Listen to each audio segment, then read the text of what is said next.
All right, we are back. I was off last week, which is why I have no viewers rolling into this podcast, and we're half an hour late. That's also part of it. But We won't say why. no, it's all good. But this is Crash Cannon. Oh yeah, we got a guy already cheering for you, Tim. Clearly, we have viewers, but YouTube's not telling me that. All right. Oh boy. But on that note, this is Crash Cannon. I probably said that already. I have another guest today. Who are you? What do you do? You're not a Catholic media personality per se, but you are a Catholic podcast expert aficionado. Sweet. I like that. So yeah, my name's Tim Bryant. I'm a mailman, and that's it. Like, that's what I do. I got a family. I've got 4 kids, a 5th one on the way. Been married. It'll be 7 years in May. So congratulations. Thank you. Yeah, it's been a great 7 years, a roller coaster of a time, but yeah. As marriages always are. 100%. Yeah. Well, so we have twins, and we had our first, and then immediately had twins the next, because we were like, let's have kids. We were like, as all Catholics should, right? Amen. But then we went in for the ultrasound, and it's like, you're having twins, and I was like, you're like, whoa, let's slow down a little bit. Slow down. So I do want to give a brief like how we even got connected. I want to give a shout out to actually a previous guest of the show, Mr. David Hahn. He messaged me and said, hey, you should talk to my friend Tim. And I said, okay. Is he on Facebook? Is he on Twitter? Is he on? Nope. All right, here's his number. Reach out. That was pretty much it. I've been meaning to ask, like, what did he say that made you were like, yeah, I should have him on? He just recommended you. That was good enough for me. You gotta have him. All right. Thank you. I'm not hard to convince. I can have a good time with just about anybody. So that's just good. That's good. Yeah, no, I'm excited to be here. I was very honored. He like shot me a message being like, hey, this guy's gonna reach out to you. Just accept. I was like, okay. So here we are, the first podcast, breaking into the podcast scene. Yeah, he's auditioning for my co-host going forward, guys. No. Yes. Yep. And, yeah, and the behind the scenes proved I was a worthy candidate. Very, the most worthy candidate thus far. Yeah. All right. On that note, though, Tim, so you have 4 kids, 5th on the way. I've got 5 kids, 6th on the way. So we're kind of in a similar boat. How old are you again? I just turned 31. Okay, yeah, you're right behind me in age and everything else. So, but congrats on that. 7 years of marriage. That's a long time. Yeah. Well, it's so I met my wife doing Net Ministries. I'm sure you've heard of them. Yep. Not the first person that I've heard that from, actually. Yeah. No, it was so my cousin. I come from a big family. Well, my mom's side, not my own side. I'm one of 6, but my mom is the youngest of 16. Oh, okay. That's the fun fact. Anyways, with that came a lot of relatives, and one of my cousins, who's like 10 years older than me, he did Net in like 2004, I think, and he met his wife there. And so when I was like, I don't know what I want to do for college, I thought that was cool that he got to like travel around, talk about the faith, and so I was like, I should do that. And everybody was like, you're gonna find a woman, and I was like, nah. I immediately found a woman. So, yeah, so we met, and we were long distance for several years, and I was a complete wuss when it came to proposing. So it took a couple more years for me to actually propose. But yeah, we're here. We're still here. Praise be to God. But yeah. I think waiting longer to propose is probably less of a wuss move than being afraid to even date your wife like I was. So, I mean, you might have. I mean, I only waited 5 months to propose after that, but it took me a while to actually like, hey, maybe we should date. Yeah. It's that first step. I mean, it was easy for me because we were on the same team. We just knew each other way too well. Yeah. Which is against net policy, but we immediately out the gate started dating. That's funny. They don't recommend that, but I would recommend that. So, It worked out for me. But yeah, no, it was just like the actual committing to, all right, you guys are going to be together forever somewhere else. Like I'm currently in Minnesota, the land of the frozen tundra, and I'm from the East Coast. I'm from Delaware. Oh, okay, okay. That's another fun fact. Not a lot of people from Delaware, but It's a small state, isn't it? it is the second smallest state. It's the Rhode first. Island smaller? Yes, sir. Okay. Yep. It's the first state, and that's our only claim to fame. And then also, if you like beer, Dogfish Head Brewing Companies from There's there. a Catholic president from Delaware, guys. Come on. No. Yeah, of course. Very that's our Catholic. claim to fame as well, but it's to our shame. But yeah, very, very Catholic man was president for a few years. Yeah, exactly. A few years. Yeah. I don't know who was the president at the last year, but one can only speculate. All right. Yeah. On that note, though, so you were Catholic your whole life. You grew up Catholic, correct? Yes. Yep. All right. Raised. Actually, my cradle supremacy, right? Amen. Oh my gosh. Isn't Anthony big on that cradle supremacy? Oh, I'm so with him. So with him on that. You get a bunch of converts who are like, I'm gonna change things, and you're like, calm down. But no, I love the enthusiasm. But my dad is Protestant, still is actually. Like so he was Protestant when he raised you, so but he raised you Catholic with your mom. My mom raised us Catholic. He did not. Okay. He did not partake in any of that. Every now and then he would join us for mass, and then he'd go back to his. I don't even know what it is. I think it's Methodist, but I honestly can't remember. But yeah, and to be honest, I don't even really know what denomination he really is, and I don't think he could explain it either. But I think he's going to a Methodist church right now. But yeah, that was a very interesting dynamic. They argued a lot about the faith growing up as kids, and you're like, I don't know what's going on. But yeah, no, but my mom my mom's one of those women in the church praying the rosary type of women. That's what we like to see. Oh, heck yeah. Every time I see that, like, it's such a heartwarming feeling. You see these old women praying the rosary before mass, and like, I know for my mom, she like prays for us all the time, still to this day doing it. So yeah. And I'm still Catholic, like I love that statistic. It's like, what is it, like 92% of like children who don't have a father going to mass, like they leave the faith. None of us have. That's awesome. That's an exception. It 100% is. I am not trying to twist statistics or anything, but it is. I hear that number and I'm like, I didn't even like I went from high school to net ministries. I was like that Catholic, and all my siblings were still Catholic. So yeah, no. Technically, anybody who has siblings who are baptized, they're still Catholic whether they want to be or not. But this is true. But I have at least 3 of my siblings have fallen away. So out of 4 that I'm aware of. Yeah. Anyway, that's a long story. Anyways, but my dad. That's sorry, Dad, but yeah. My father does not attend any mass whatsoever. And but only his mom went as well. So that, I mean, he follows that statistic. Only mom goes. He fell away, and he fell away pretty young because he lived through Vatican II.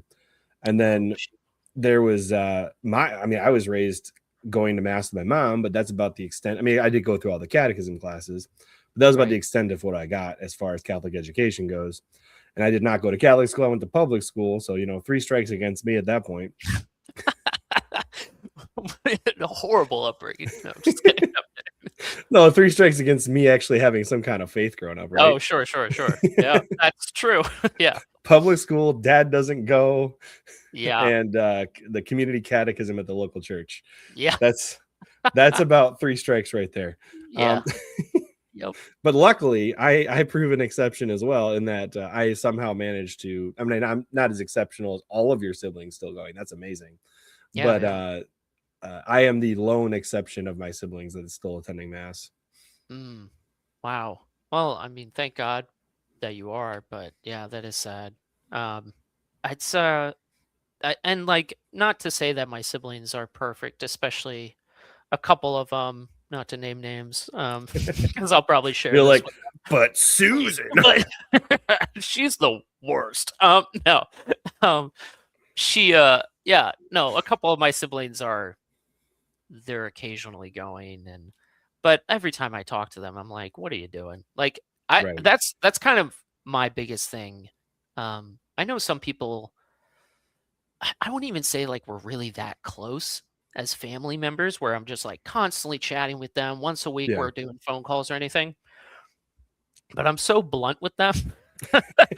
Like, I'm so blunt with them because 'cause they'll call me and they'll talk to me, and they're like, "Yeah, yeah, I haven't been in a while. I know I need to get back." And I'm like, "What are you doing?" Like, we were raised under the same household. Like, why do you think I'm still going? Like, I was raised with this. Like, I know it to be true, and I know you know. So, like, yeah, I don't know. It Well, is what to be fair, I don't think I've talked. I'm not going to name which sibling, but well, I'll just say that all of my siblings, I only talk to them like once a year. Like it's not very right. often. Like they don't reach out to me except birthdays, and one of them voted for the communists in New York City, so there's that.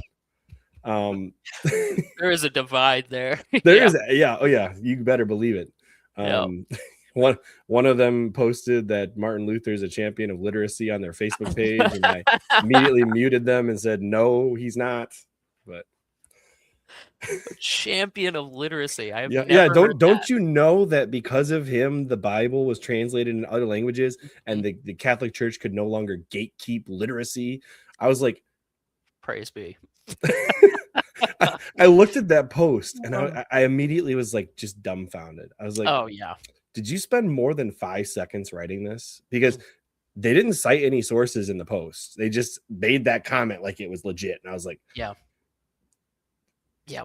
Well, and it's kind you're of like not dumb. Like, why'd yeah, you post this? yeah, exactly. It's kinda like when you see somebody like, retweet or reshare on Facebook, like, a an obviously false claim, but it's, like, in, like, this meme format, so it looks true or whatever, and you're like, Right. "Did you, like, not look into that at all?" You just saw that and you're like, "Tweet," like, click.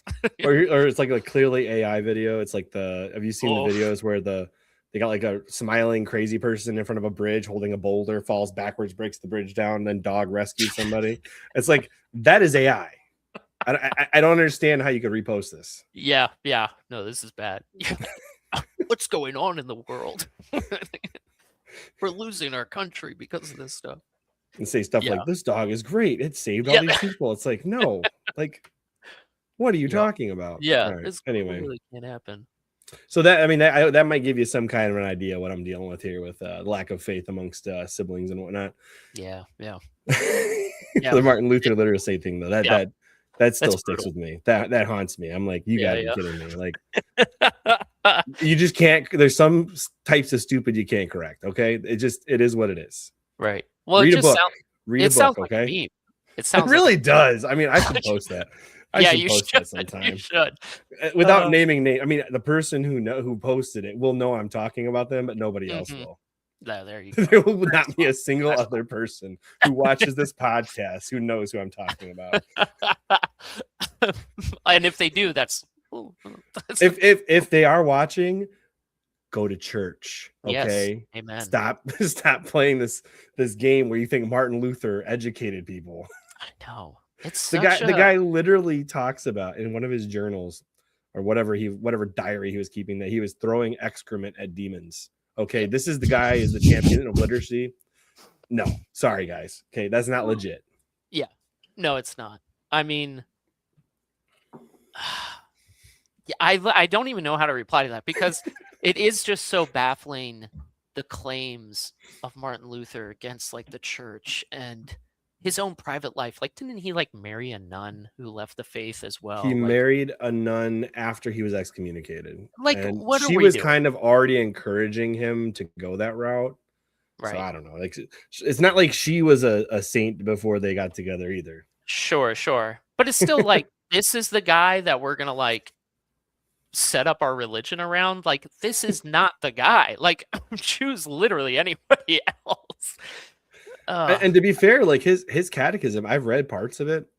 Mm. Like he didn't believe really anything different than the church did. Oh That's my the funny gosh. part.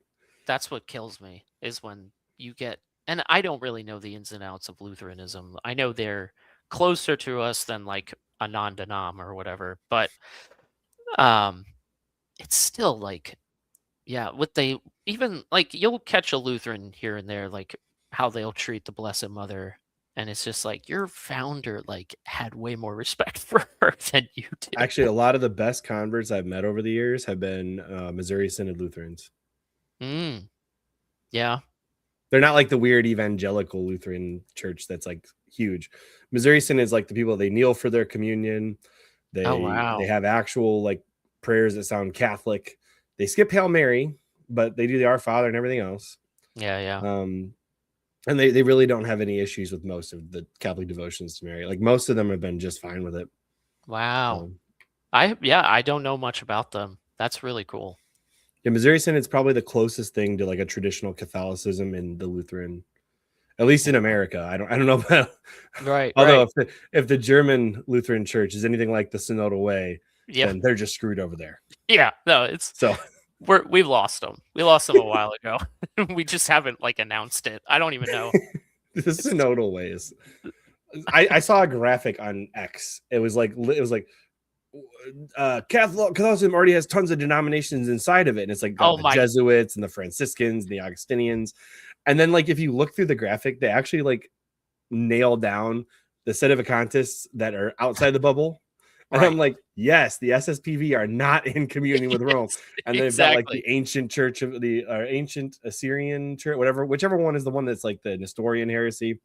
And Yep, yep. then on the top left of this graphic was the German Synodal Way hanging out on the outside.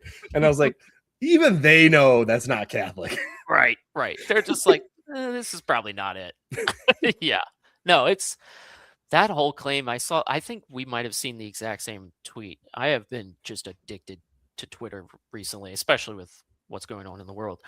But where it's just like all the different like sections of Catholicism. I'm like, they're all Catholics. Like, what are we doing? What are we talking about? It's such a not argument because you're not arguing for anything. You're just showing like, hey, there's Franciscans, and it's like, yep, we're all There's always Catholic. been a bunch of orders that are all, I mean, the That's common denominator here, guys, is they're not protesting the Pope, exactly, which is exactly. what every Protestant shares in common. Right, right.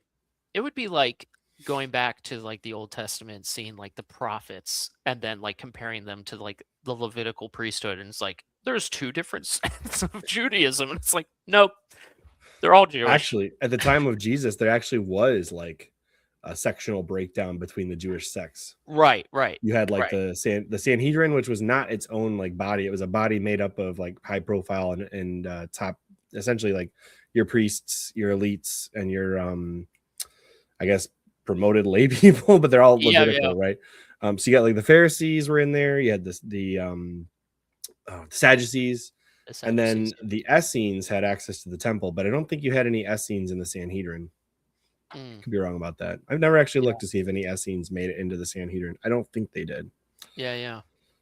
And then you also had like the Samaritans had their own beliefs. They were technically Jews too. Right, right. Um, and the various diaspora. I always say that word Yes. differently. Yeah. I've heard It's it almost say, heard somebody say diaspora before. I'm like, I right, don't know if right, that's right. right. Right. It's almost like they needed like one central leader to like bring them together. What? I know. That's a crazy idea. That is crazy. Oh my gosh. Okay, so I'm gonna rant a little bit, just a Go little bit ahead. on that. That like makes me so mad to no end how much of a duh thing that is. Like you look around the world, like there's not two presidents. There's never been two kings. If there's two kings, they have two different kingdoms. Like Narnia. yeah, exactly. So it's just like this idea of like a pope is so like it makes the most sense that there is a one head figure as a leader of a church. Like, that just makes sense because we literally do that everywhere. We even do that in our own homes. We call them fathers. Like, we don't put fathers and mother. I know they're trying to nowadays, but we don't. Normal people don't look at fathers and mothers and they're the same. They're the same people. Look, even Father Mike Schmidt says, at the end of the day, somebody has to make a decision. So if you're going to have this complementary system where you have a patriarch at the head of the family, the buck stops with him at some point. Right. Exactly. Now the question is, where do you define that buck stops, right? So like a lot of people have differing opinions on it. Like Tim Gordon would say the buck always stops with the patriarch, period.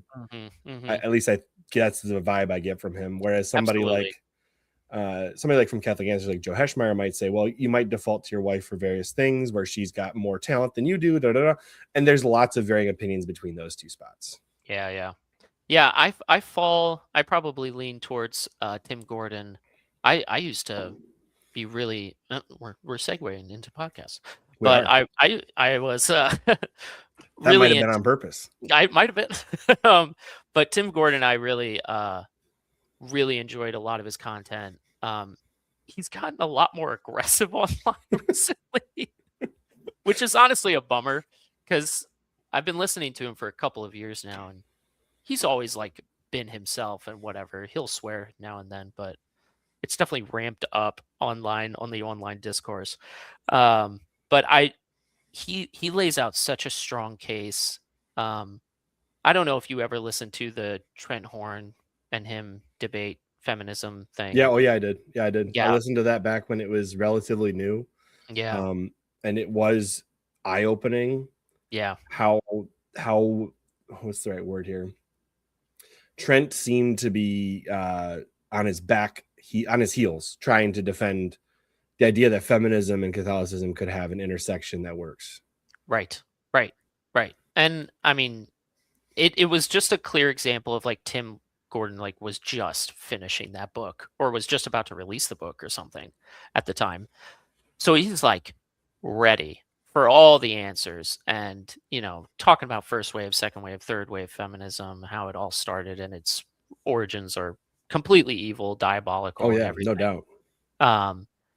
And you're not told that. And I think something too that Tim Gordon talks a lot is just how pervasive feminism is in everything. Like, and it's just so true. Like once he started like explaining like the little things, I was just noticing that in my own life where like I fall short like all the time. Like when we got married, I moved out here to Minnesota and I didn't have a job and my wife was working full time, So like that was my starting point as a father or husband. Was having my wife work full time and I'm like trying to find a job and I get the job at the post office a couple months later and I'm working like part-time. So I still need her to work and everything. So it's, now I'm full time. She's a stay-at-home mom. We've tried to like make that work and our lives are better for it. Like, oh yeah, truly. Your life will always be better if you're able to provide that stable family life for your wife and kids. Yes. Yep. I've never met somebody where their wife was able to stay home and she did, and it was worse after she stayed home. Right. I've never seen that. Right. There might be some challenges. Like some people are more geared for that lifestyle than others. Right. But the rule is the rule and the exception is the exception. Right. No, I was literally talking to her about this like a week ago, because she like quit her job last year. We finally made that transition. She was working like 10 to 12 hours a week and from home. Like she has like a work computer that she was working from home. Excuse me. But I was like, just like me coming home and you're like right there ready to meet me is so huge. And I couldn't really explain it to you in words. Like, I don't even know why. It's so nice, but it just is. It is. Yeah, I love it. There's no better feeling in the world than coming home to a family that not only are you caring and providing for, but they love you and they're happy to have you home. Yeah. Dude, it's the best. It's so good.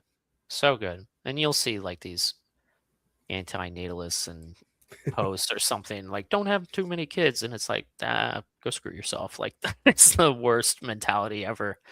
I mean, Because it is. but I mean, we're you're a millennial, right? We're both millennials, I think. I think so. I'm Are you born in 1994? 5. 1995. You're like right at that cut. I mean, you're Yeah. basically a millennial.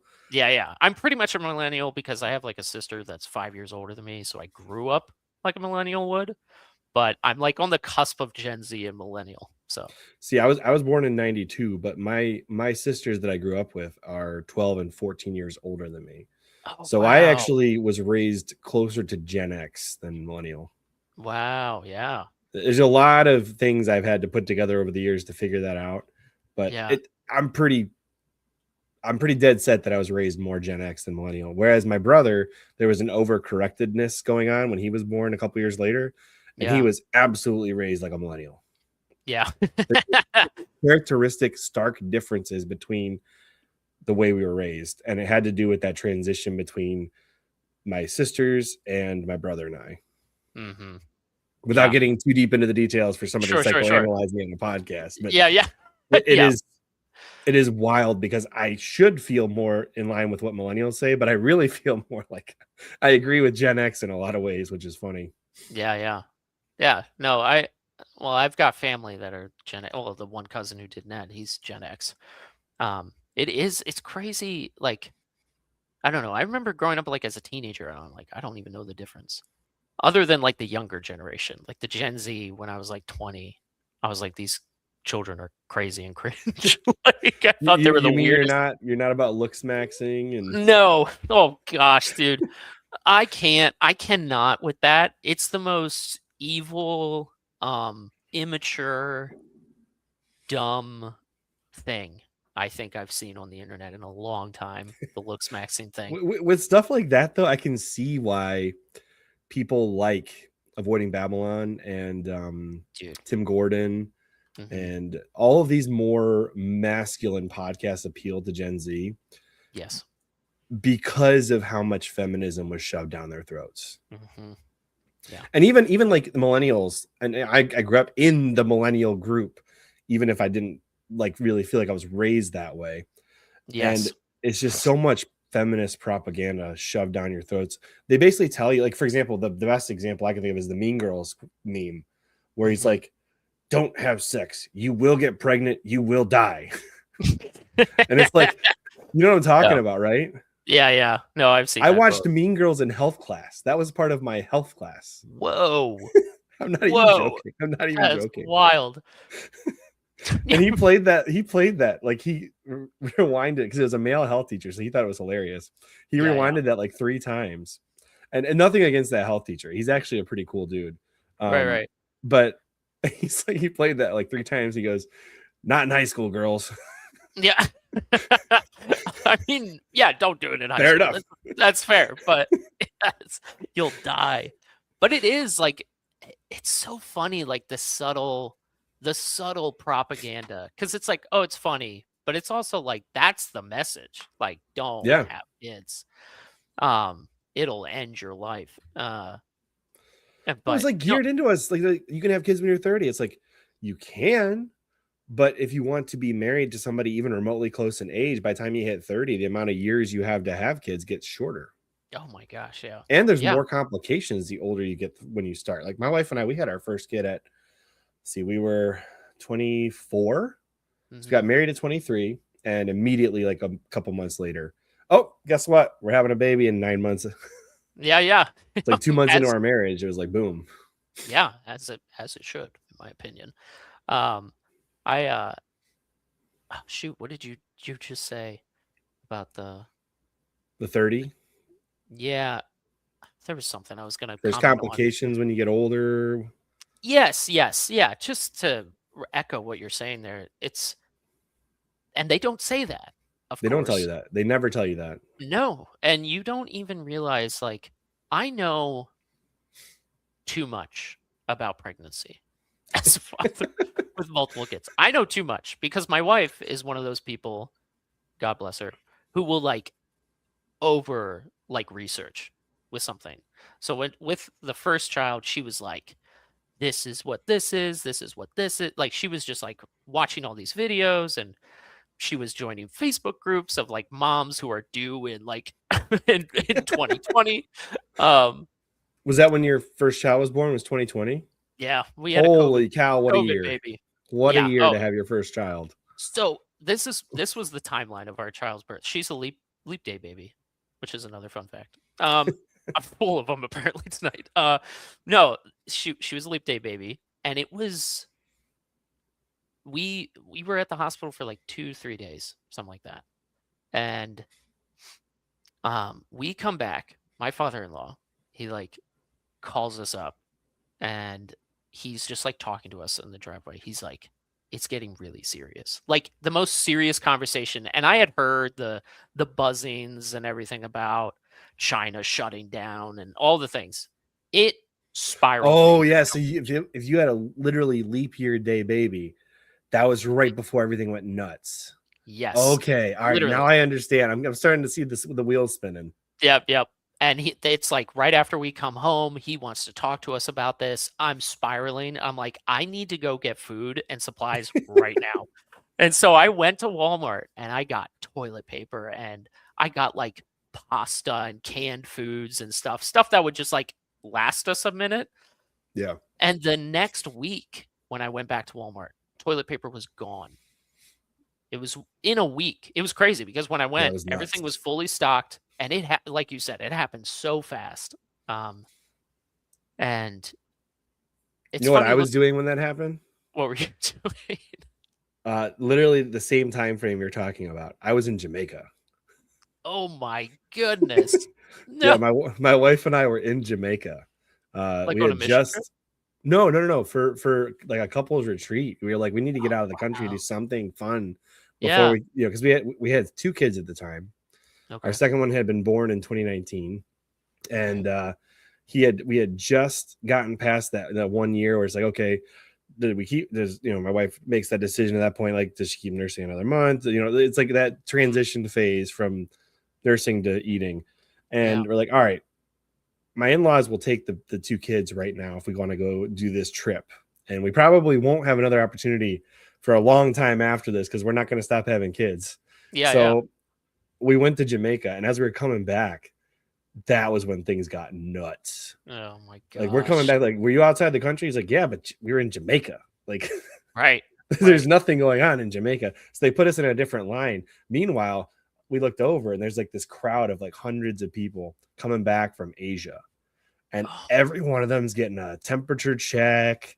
They're getting their symptoms checked. I mean, it was nuts. Yeah, no. I would have thought the world was ending. Like, this is We're just Resident like, what Evil. is Like, happening? yeah. My wife and I are like, thank God we went to Jamaica. Yeah. Not that we wanted to vacation in China or anything. I mean, I'd love to see the Great Wall, but I'm not going to go get, I'm not going to go get abducted by communists to do it. Yeah, no, it's not worth. I mean, the wall is beautiful, but I don't know how worth it is to go to China. No, I honestly thought where you were going with that was like we were stuck in Jamaica for like a month or something. That would have been, I mean, other than the fact that our kids were with my in-laws, that would have probably been kind of nice, actually. That's true. That's true. That's true. Yeah. Sorry, mom. You're just like lying. You're like, I can't come back. They're Meanwhile, not letting the us. lady at the front desk is like, it'll be $200 to extend your stay by 1 day. Like, Yeah. shut up, lady. Don't, Yeah. Like, oh, I'm losing you. I can't hear you. Yeah. Oh Oh man. man, that was a fun trip. Like, if you ever want to go I don't know if you want to go anywhere, but if you want to go somewhere, Yeah. Jamaica was fun. Yeah.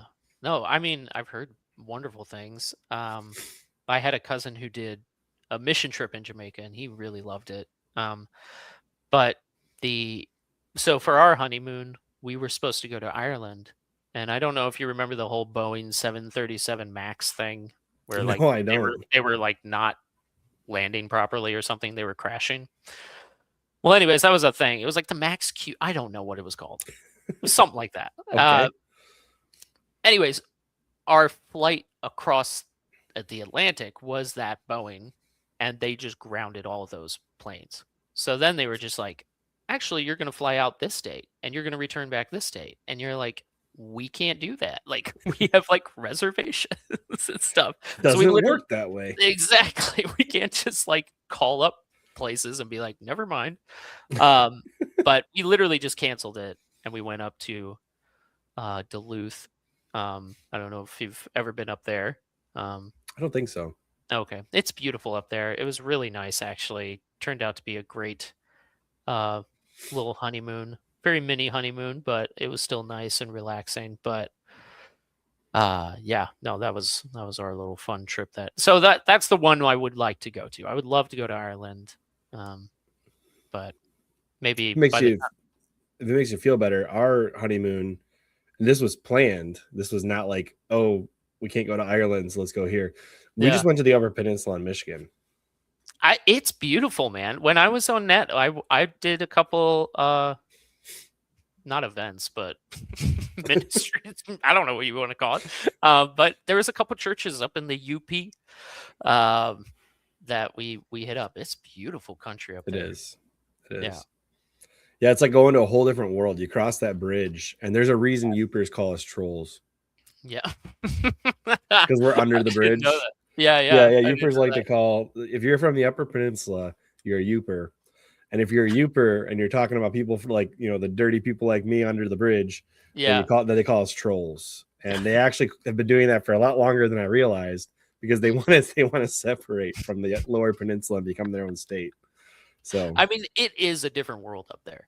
It is. It truly they got their own accent and everything, like their own weather, their own accents, their own breweries, their own. I mean, it's a whole different way of life.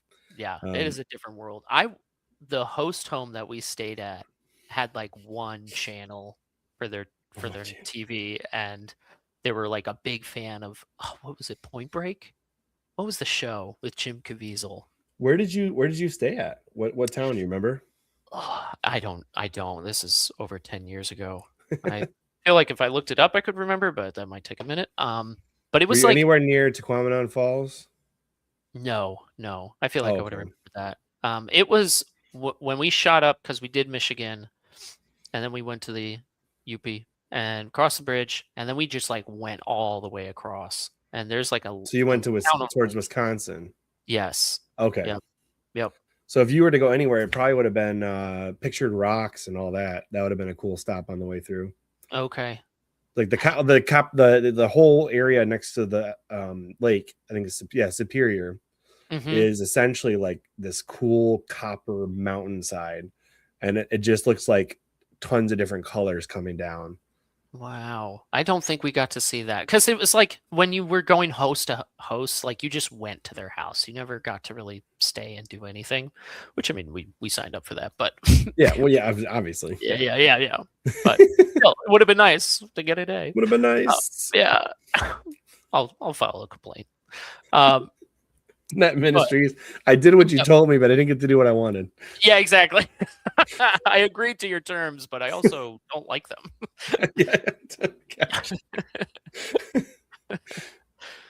Man, it's beautiful. Okay. Up there, yeah, no, the UP is beautiful.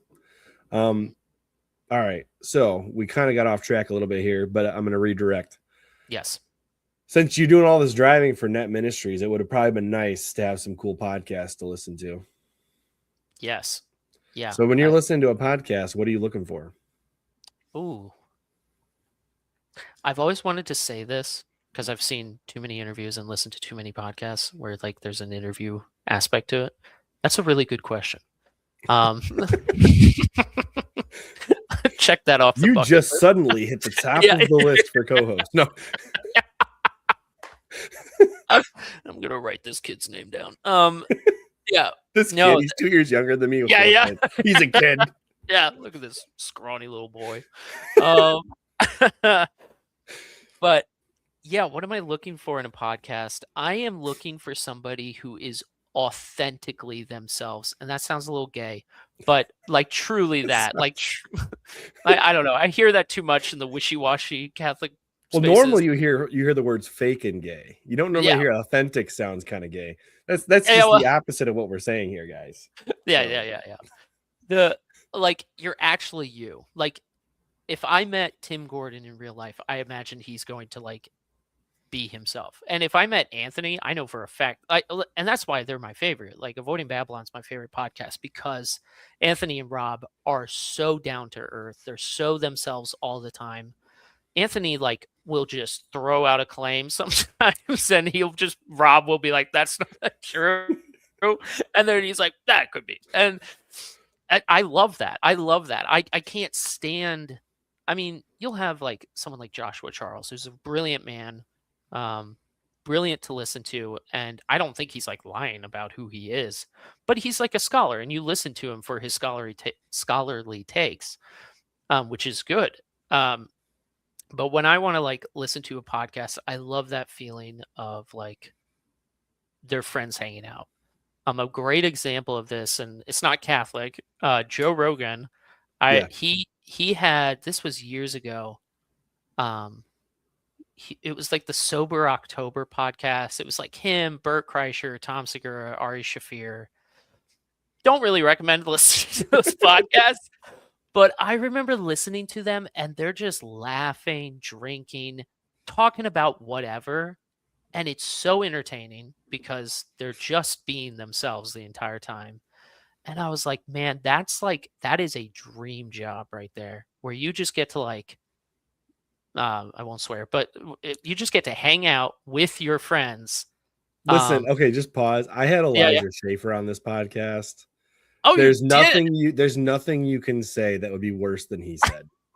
Okay. I'm just saying, okay? There's nothing you could say that is worse than what came out of his mouth. And I actually thought it was a relatively interesting podcast, hearing about him stepping through into the spiritual world with it was orthodoxy at the time, although he was still kind of thinking about Catholicism. But man, he has no filter whatsoever. So if something slips out, it's all good. Okay, all right. Well, as long as the thing slipping out is words. Right. I can't promise anything. No. Then shut it down. This is about to be your most popular podcast. I'm sorry. But yeah, they're just hanging out. And I was like, man, that would be so much fun with my friends. We're just drinking and talking and having a good time. Because you feel like you're there when you're listening to it. You feel like you're like kind of a part of it. But like a group of friends at the bar standing around BSing essentially. Yeah. Yes. And that I love that you brought that up because there is a bar, shout out to this bar, Jessup's Tavern in Old Newcastle. Don't ask me why it's Old Newcastle. Old Newcastle. Okay. It's a historic town. It's actually a historic site. And there's a tavern there where the guy who owns it, they dress like in colonial times, which is great. It's like colonial themed. It's candle lights and like dim overhead lights, but that's actually pretty legit. So cool. He has a bar. He is super into beer, super into Belgian beer. And this is where I really fell into love with beer, is drinking Belgian beer from the tap because it is really, really freaking good. And me and my cousins, like I have two cousins, Johnny and Phil. Hey guys, if you're watching. Phil Labonte? No, I'm just kidding. Yeah, yep. The guy on Zoomcast? Yeah, dude, that's the same guy. But we would just go there, have two beers, because again, with the European beers, specifically Belgian beers, like they're 10%. But they're also like a meal. They're like a meal, basically. Oh yeah, you sip on that thing for an hour. They're thick beers. Yes, they are.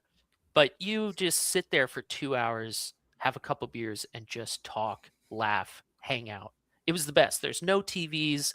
The music that they're playing is kind of like just I don't even know what to call it, like country fiddle music, some bluegrass or whatever. But it's the best, and that's like when I want to listen to a good podcast, I want to have that experience, like in a weird way, like through the people who are having it. Like when Anthony and Rob are like talking back and forth, I feel like I'm just like hanging out with Anthony and Rob, which is fun. And it's fun too because they're Catholic, like actually Catholic. Yeah. That helps a lot. And when I was really getting into podcasts, I wasn't listening to Catholic podcasts. I was listening to stuff like Joe Rogan. And I was trying to like kind of chase that, like friendship, fellowship podcast thing, but they're still like entertaining. That's not to say that like I avoid uh Joshua Charles's podcast or something like that, or Trent Horn's videos. I find a lot of enjoyment out of those videos. I've learned a lot Oh yeah, from them. But yeah, they're the best though. and, They're and the I've met Joe Heschmeyer in person. He's a cool dude. dude. He's awesome. I freaking love his videos. And that's another thing. Okay, so you bring up Joe Heschmeyer, and I definitely lean towards like Timothy Gordon and all that stuff. I cannot stand, dude. I guess this is a The good infighting. week. It's ridiculous. Yeah, I don't like the infighting either. Like, what was the point of that? Like, you could, okay. I don't want to step on any toes. I'm friends with people involved in this. So I'm just going to say this. I don't like the infighting. I don't care who's right. I just don't like the infighting. Yep. Yep. Just settle it privately. Like literally. That's all you have to do. And I know they both have shows. And this is like maybe I'm trying to like criticize podcast hosts or whatever, but like everybody should be praying the litany of humility every night. You know, like I do that as a layperson.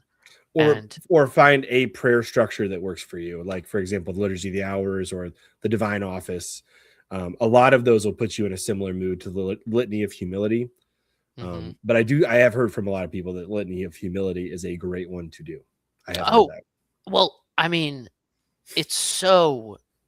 you're literally like slapping yourself in the face as you're reciting the Litany of Humility, because you're just like slapping your own ego. It literally ends with, may I be as holy as I, may others be holier than I, as long as I am as holy as I ought to be. You know, okay, something like that. Like that's how the Litany of Humility ends. Is literally asking the Lord to make everyone else holier than me. So it's kind of like the same theme, the same spiritual feeling I get from reading Imitation of Christ. Yeah, because that one, it's like no matter how good you think you are, you're really not that good. Like that's how I felt reading Imitation of Christ. Right. Yeah, and it's yeah, because that's so important. I mean, again, like I'm nobody. I'm a freaking mailman in Minnesota, but like if you're a podcast host listening, like you need to or a podcast host interviewing me. Yeah, listen up, buddy. You're back to number 10 again. No. Yeah. This guy's jumping all over the place. It's like that Diary of a Wimpy Kid ranking system. You're like going up and down. We got somebody that knows you in here, it looks like. Hey, yep, that's the sister-in-law, Mary Claire. Hi, Mary Claire. So with the Litany of Humility, like you just have to take yourself so much less serious. That's what like G.K. Chesterton, the GOAT, in my opinion, when it comes to. I loved all of his books I've read except for his book about St. Francis. I've never read that one. And honestly, to tell you the truth, I haven't read many. The first book, so I'm a mailman. I have hours on the road. Audiobooks. I got audiobooks. So I haven't read any G.K. Chesterton in my life. My younger brother read Orthodoxy, and he's like sending. It's my favorite. Like I think it's my favorite book of all time. It used to be Lord of the Rings, but I think it's Orthodoxy. To be fair, one's fiction, one's not. This is true. But yeah, I guess if nonfiction, fiction, then they're both top. But he would send me like paragraphs. He's like, dude, you got to read this. And I was like, it's blowing my mind, you know, how G.K. Chesterton does. And that like, so I got it on audiobook, and it is like I'm trying to listen and comprehend while sorting mail and delivering it in mailboxes. And I'm just like, dude, what did you just say? But so I've listened to that book like 3 to 4 times.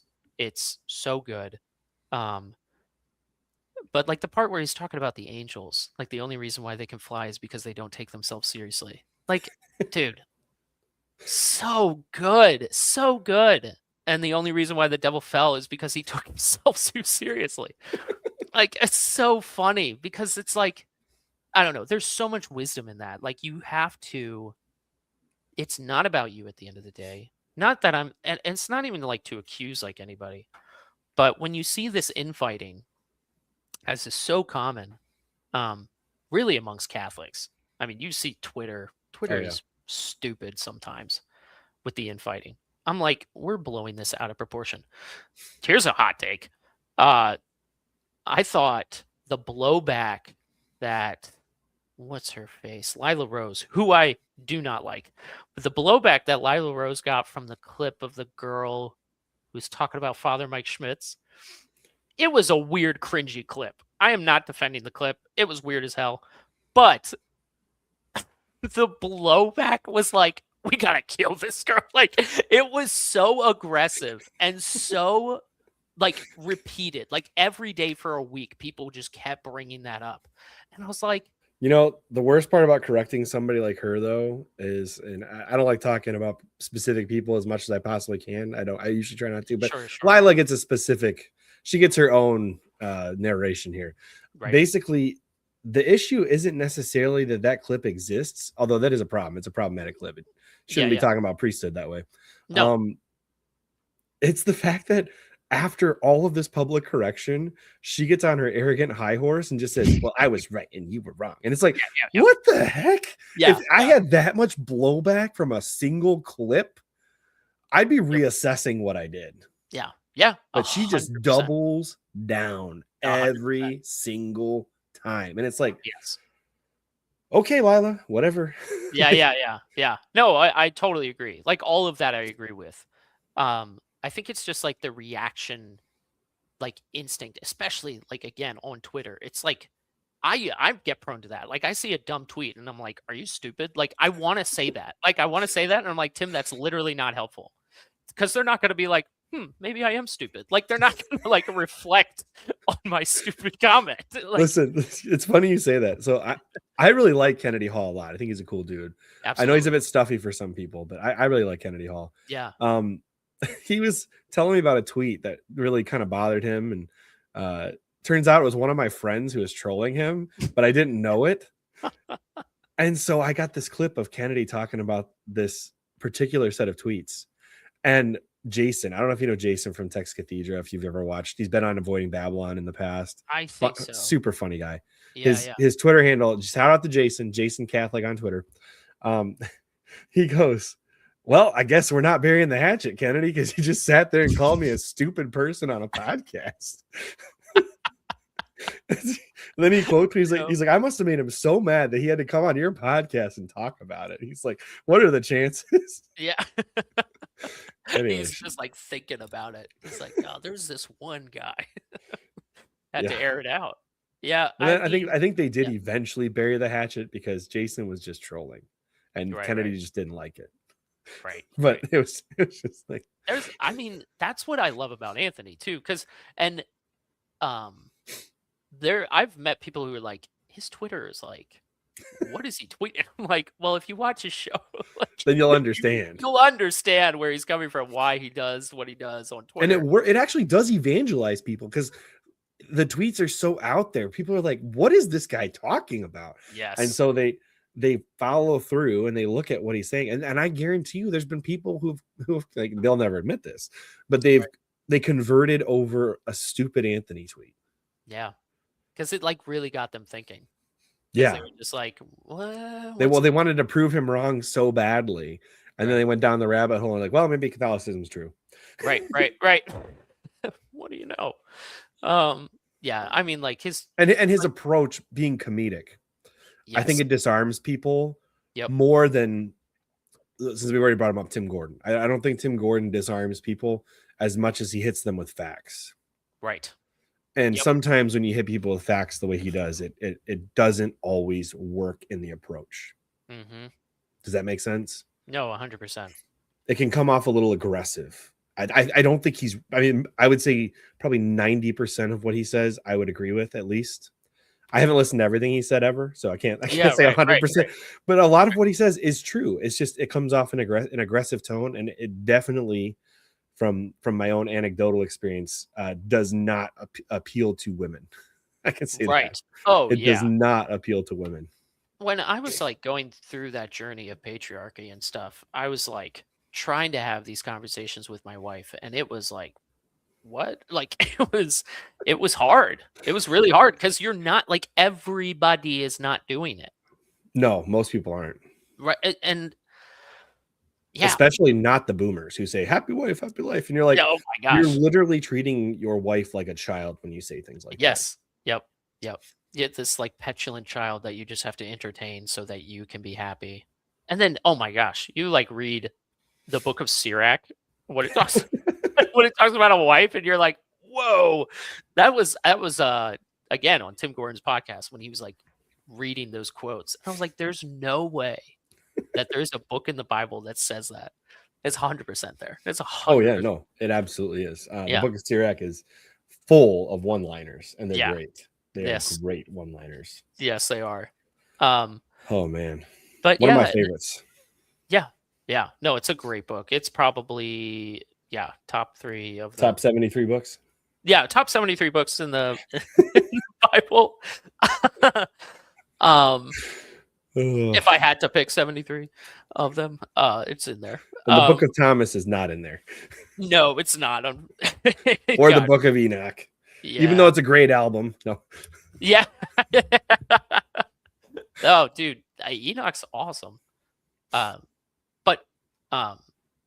Yeah, with feminism. You're heading down the patriarchy route with your wife, and feminism is obviously the status quo for most people.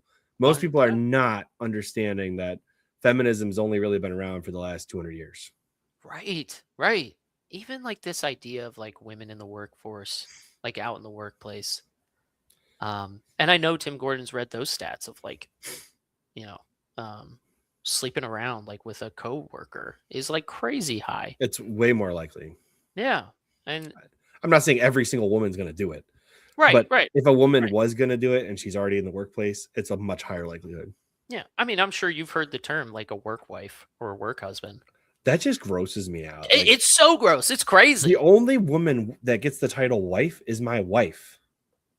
Amen. It is a honorable, at least from my perspective, it's an honorable title only bestowed upon one person, unless your wife dies, and then you're allowed to remarry at that point. Right. Well, and that's like, that just speaks to how little we view marriage. Is that you can just like, oh, this is my work wife. You throw around the word wife like it's buddy. Like it's like, no, she's not my buddy. She is in like the best way possible, but she's my wife. Like like we do everything together. So no, it means so much more.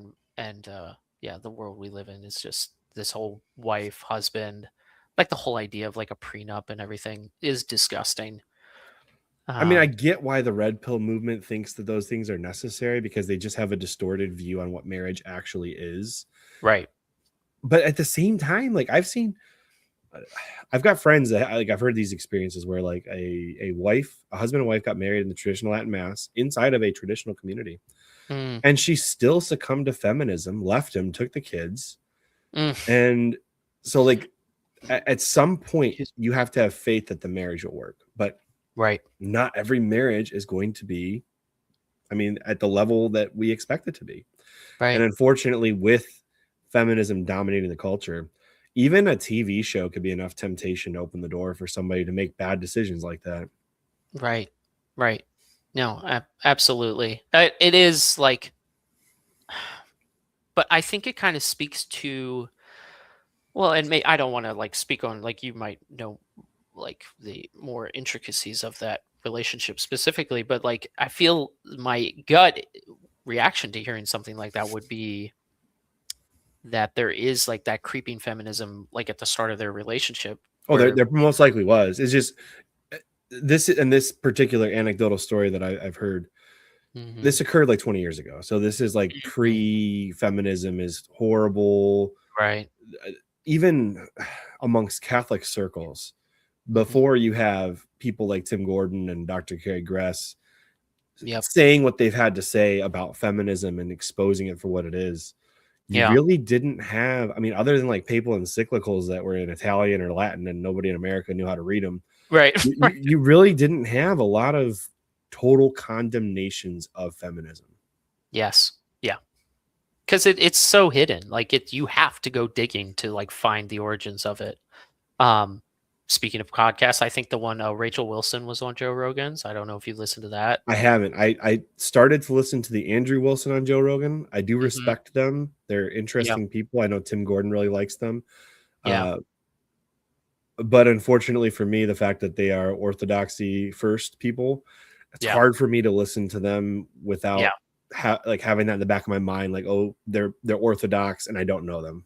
Yes. Yeah. No, that's fair. Andrew, I think, is like a great debater. He's again one of these people who's just like so aggressive that I'm like, yeah, for me it feels great. Like, yeah, Yeah. rah rah. I agree, dude. But like, your enemies aren't like at all moved by your arguments because it's the whole like St. Paul. Like, if you have not love, you're just a clashing symbol. Um, and I think that's what it comes across. And you could say, like, I'm sure Andrew would, if he was here, would be like, no, I love these people. That's why I probably would. treating. I mean, I got along with Christian Mario. I've talked to him a couple times. So Oh like, yeah, yeah, it's not that I can't get along with people who are orthodox. I just, right. like, for example, if they had put a super traditional state of a contest on Joe Rogan, I'm still gonna have the back of my mind, like, this guy doesn't submit to the Pope. So like, Mm-hmm. you know what I mean? Yeah, Like, that's gonna be the back of my mind, especially if they start discussing Christianity.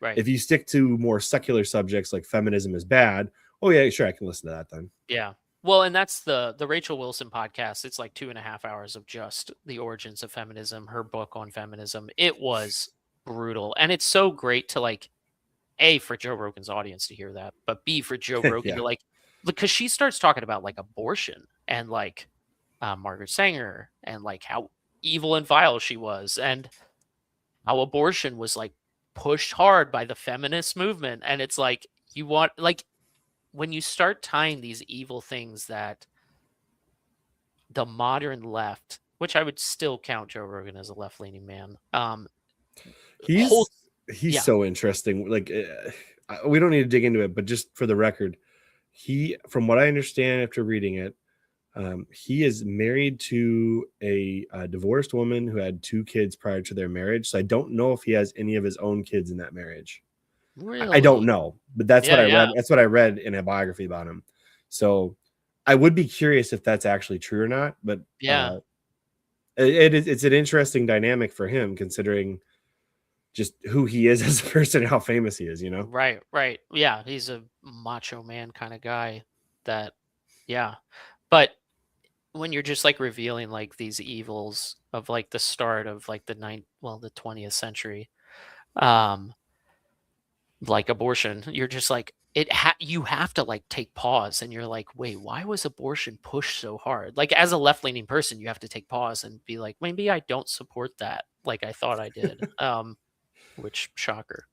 But yeah, no, that was a great podcast though with Rachel There Wilson. was a really interesting series of documentaries my wife and I watched years ago. This was before her and I even kind of went through our. My wife has never been pro feminism, not even like a little bit. And Mm, she was a stay at home mom on kid number 2 with us and never questioned that at all. Like, she's just not feminist. I that's mean, awesome. there are like obviously cultural feminist things that just kind of are in the culture. Hmm. But as we see these things, we're like, yeah, no, that's not for us. Yeah. But we watched this documentary on eugenics and how strong in America the eugenics movement was. And it was crazy. I don't know how much you know about the eugenics movement in I America, Not in the starter part but at it all. was No. it was literally, we were doing exactly what Germany was doing with their eugenics programs. I mean, they were selecting for genes amongst crazy people in various psych hospitals. Um, they were labeling certain people as undesirables and castrating them. And they Oh were my doing all, I mean, it gosh. was nuts. And the only reason that the eugenics movement in America died was Yeah. because it hit the papers what the Germans were doing. And the Americans were like, oh, yeah, we're not doing that. Yeah. And they shut it down. Like, the government was like all on board, and all of a sudden, like, hey, yeah, no more of Yep. that. Shut it Yep. down. Yeah, we're not doing that anymore. we can't be exactly like the Germans who are being accused of all this. Right, It right. was nuts. I was like, I didn't I, even realize how bad it was in America. And wow. a lot of that was a post communist Marxist ideology similar to feminism, where you're choosing who gets to be born and who doesn't based on whatever characteristic you care about at the time. Right. Like Wow. in the case of feminism, the reason that they have eugenics in the form of an abortion is so that the woman can continue to excel in a career, which is considered the desirable outcome for the already alive woman. That's a eugenics of a different kind. Yeah. Yeah. Well, I was talking to my brother about this, that this is a random, but on abortion, I was explaining to him how child sacrifice is, it's a moral evil Oh yeah. 100%, but it's morally better than abortion, because the idea, at least, behind you sacrificing your child to some god was that the rains would come or the crops would There come was a or higher purpose to it, exactly. We are literally, allegedly. yeah, allegedly. Like, but we When it are comes to literally, abortion, it's a self thing. it's literally, I'm going to sacrifice my unborn child on the altar to myself so Yeah. that I can prosper. And I can't even think of a more evil thing than that. No, I can't either. Yeah. So it, like, that's just how vile, like, abortion is. I mean, I even mentioned how my mom is the youngest of 16, right? Now, I'm not saying people need to have 16 kids, but if you do, go right ahead. But like, we're not Believe it having or this. not, you're the second person I've talked to who comes from a family where there were 16 kids in the generation above them. Oh, really? Yeah. Wow. Yeah, no, they our the grandparents' generation, those old timers, they really were just cranking out children. Well, especially if you had a farm. Yeah, yeah, And I don't know if that's that true. was your situation or not, but farms definitely led to lots of kids. Yeah. Well, it I don't even really know why that they chose to do that. But because they, again, they're from Delaware. Um so, and they lived close to Wilmington, which is a bigger city. So there wasn't really farm life, but he did have his own job. But anyways, just like the youngest of 16, like, you choose to have 15 kids, we're not having this conversation. Like, Yeah. that's literally, Yeah. like, that's Yeah. it. And I don't have 4 kids with 5 kids on the way. So there's like so many lost souls by the Well, no, one no, soul. you do have 4 kids with a 5th kid on the way. I do, but I wouldn't. I Oh, wouldn't. okay, okay, I would. Yeah, okay. that's what I I'm was like, saying. wait a second. What are you Yeah, saying here? I'm lying. I'm not married. No. There's been one person, this is a complete side story, Yeah, yeah. who I'm pretty convinced made up a family that he had. Oh, This was a guy I used to work with. I'm not going to say his name, obviously, for privacy reasons, but sure, sure. every time you talk to him, the story changed. One minute Yeah. he's living in a trailer somewhere in the woods, has no internet. The next minute he worked 80 hours of overtime remote on a computer in a high-tech house somewhere in Ann Arbor. And we're like, Wow. what's true here? Yeah, yeah. which You got a which lot. of these things is true? Are you Yeah. working 80 hours of overtime or do you live in the woods? Which one is it? Right, right. You get around a lot, like a lot, a lot. It's very or do you live a double life? Do you have one Right. family in the woods and another family in your high-tech house? I'm so Yeah. not that this guy could have pulled it off because he was not, let's put it this way, he was not looks maxing. Mm. Okay. Wow. Okay. He was not, he was the opposite of looks maxing. That's your first red flag right there. That's your first red flag. Just like, what is, anyway. I think the guy just had an issue with compulsive lying. I really is what I think it was. Yeah. But My wife, when she worked at the job before she stopped, she had a coworker who was doing the exact same thing, and like, they found out, and it oh was no. it was like world shattering. Like, she had this entire background, and it was like none of it was true. Oof. And they were just like, we have to let you go. Like, You just lied too much. We yeah, can't. like, literally. But it's crazy when you run into those people, because yeah, I mean, along the lines, and I don't mean to sound too boastful, but it's like the Martin Luther, like, being literate thing. You just, like, see or hear these things, and you're like, what is the plan here? Like, how did this lead to this? Like, why are we still doing this and all this stuff? You're just a little baffled by it all. I don't know. I've Yeah. lied before, but Well, you ever want to, I couldn't wait for this interview with Tim. All right. I don't know if you know who this is or not. I've seen her around in the Matt Fred's comments, but yeah. Shout out to Haley. She's the mod for like everybody, but she's my mod. So hands off, Heck guys. yeah. Hi, Haley. Hands off. And you're welcome that I'm here. Yeah. You're back to 11 now. No. Yeah, there you go. There you go. So you mentioned like being unable to lie or whatever. So funny story. When I was like, let's see, this was junior year of high school, I think, sophomore, junior high school. My friends and I, because this is what you did in 2009, we invented a Bigfoot video on YouTube that got tens of thousands of views. I mean, just whoa. Anyways, if you saw the costume, you'd probably cry laughing just how bad it is. Anyway, so we post this video. It's literally just called Bigfoot on Tape, which would probably be easy to find if you tried really hard. But some Bigfoot Facebook groups found it and like picked up on it. Like they started sharing it, analyzing it, and just went nuts. It was, I mean, just they went with it. They're like, this is the best tape we've seen since blah, blah, blah, blah, blah.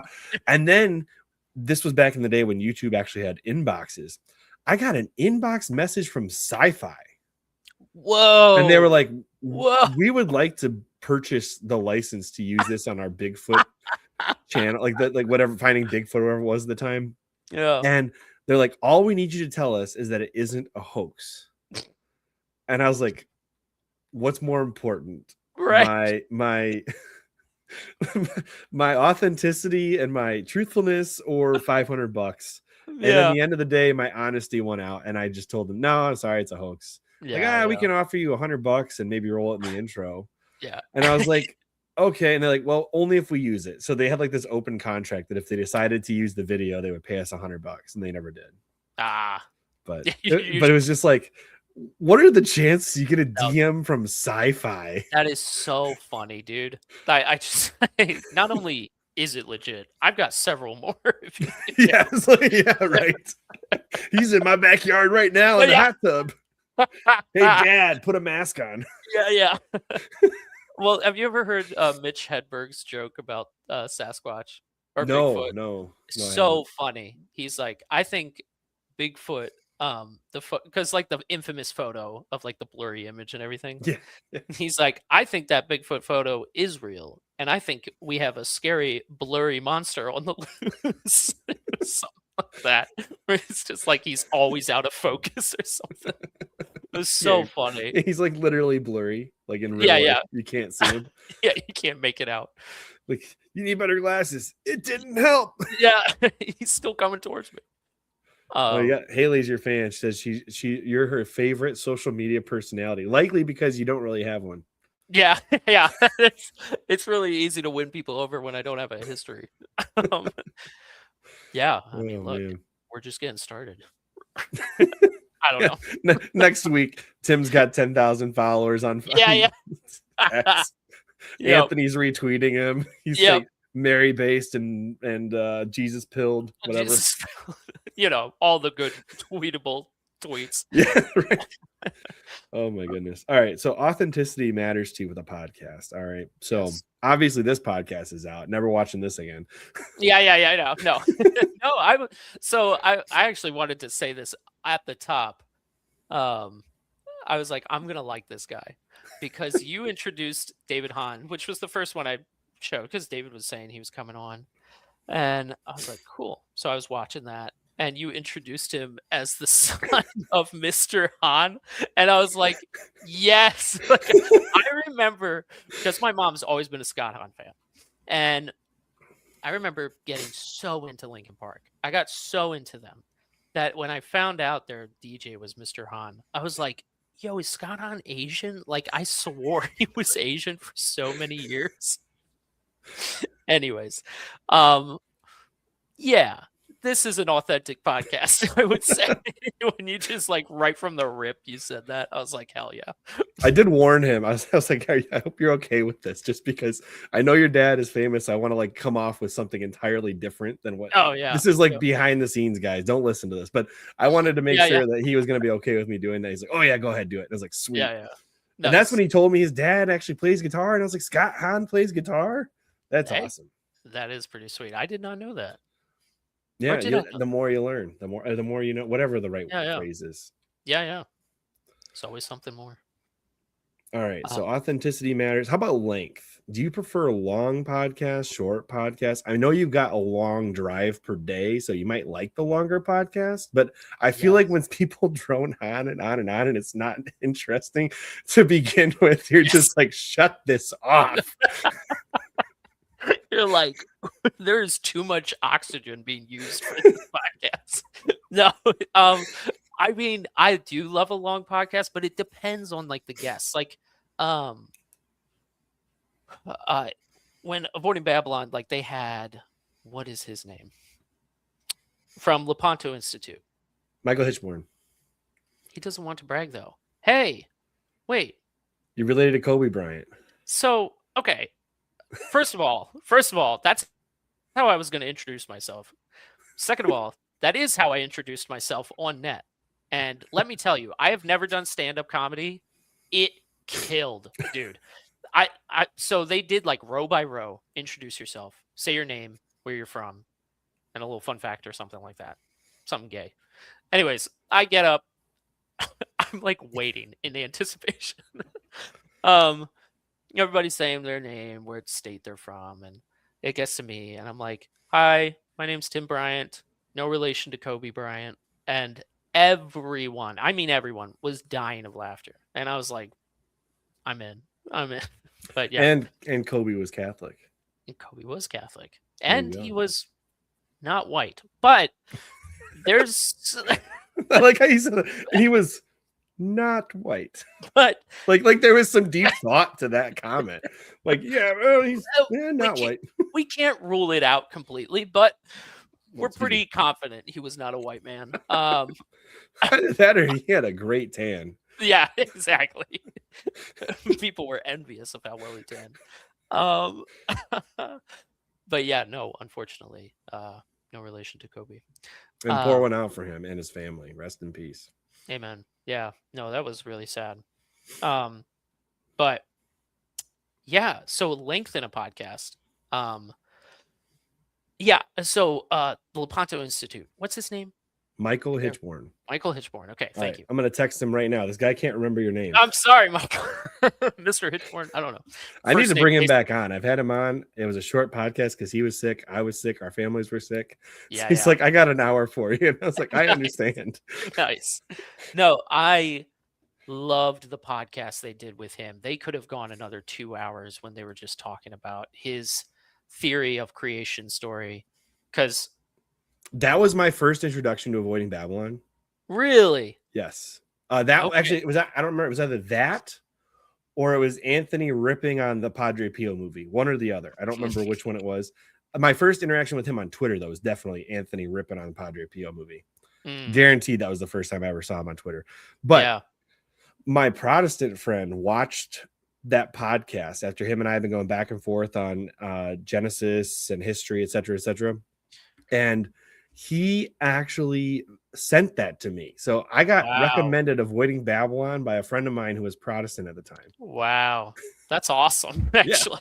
It was. And he's like dabbling with the theories that Hitchborn was putting out there. We had probably like several days worth of discussion about that podcast. It's so rich. Like my mind was being blown away by his explanations, his reasonings behind what he said. The whole like Iceland being a meteor thing was like blowing my mind, honestly. Like I was like, that is the craziest theory. And then he like backed it up with the map and everything. It was so cool. But so something like that I could listen to for a long time because that fascinates me. I could understand if maybe if you're of the female genre, you're not into that, you don't It's called gender, right, not right, genre.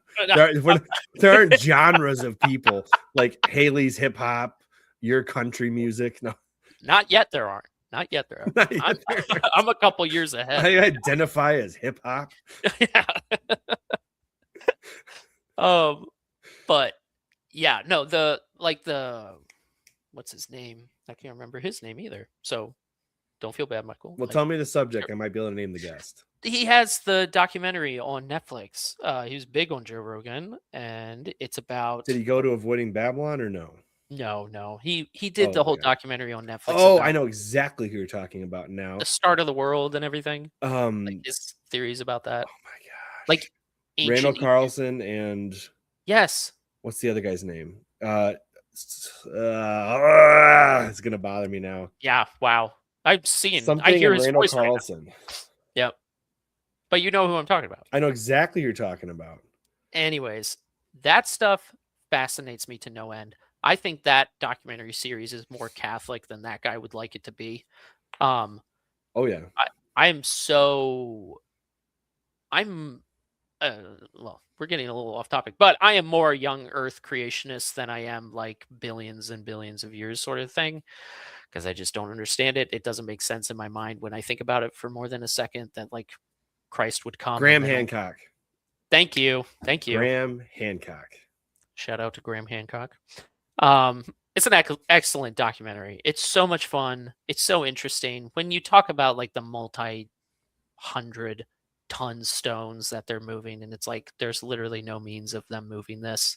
And then when you read in the book of Genesis of like the giants and stuff, and you're just like, "Ugh, we're connecting dots here, and Between he's that not. and Hitchborn's theory of the atmosphere being different, I've got a friend of Yes. mine. He's got a PhD in evolutionary biology. I'm not going to name names, Mm, but well, yeah.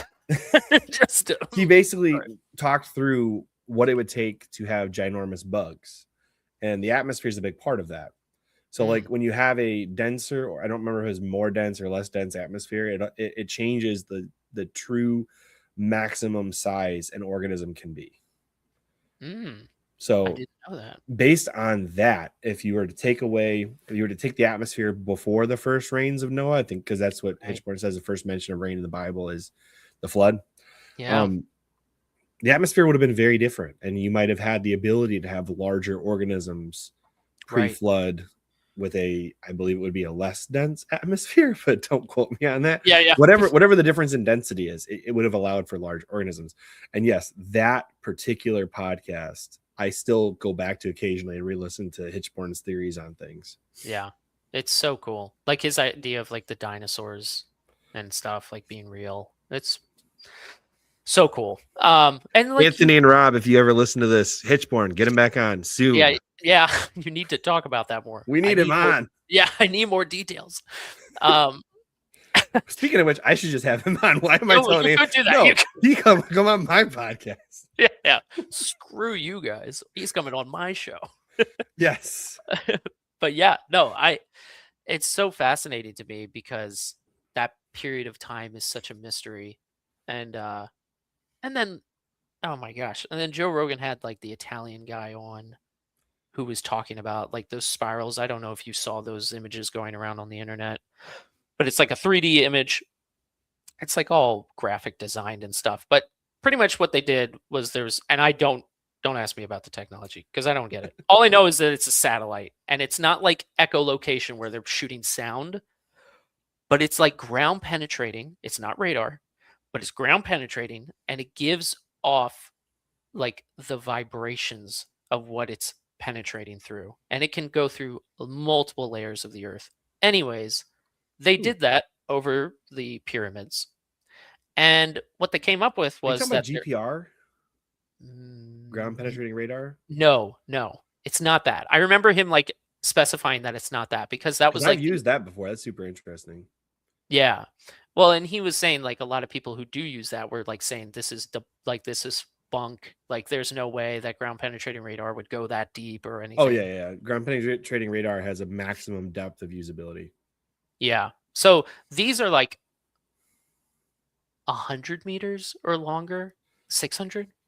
And they discovered. What you're saying is they discovered that really deep chamber in the pyramids. That's what you're about to tell me about. Yeah, right? the pillars. I remember that discussion. Yeah, under each pyramid. But yeah, Joe Rogan had the guy on. He's an Italian scientist.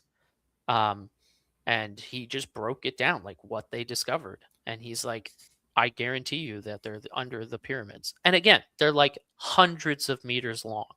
And you're just like, what are you talking about? What do you mean that there's just these massive columns underneath these massive the structures. craziest part about the pyramids is they were already there like 4,000 plus years ago.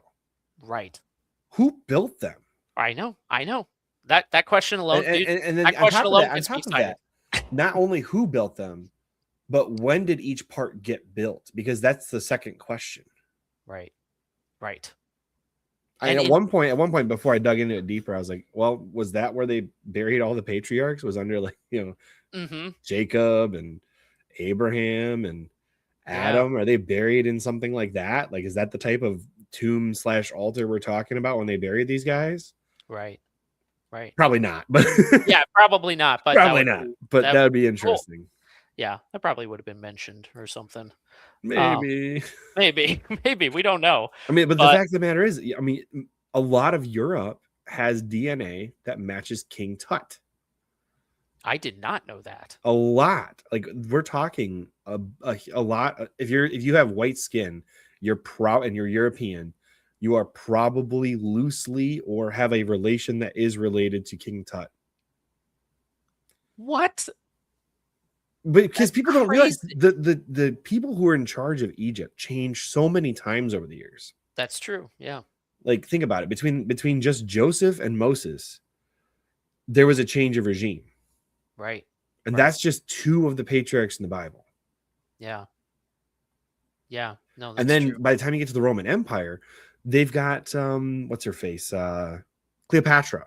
And she is not a African person. She's Greek.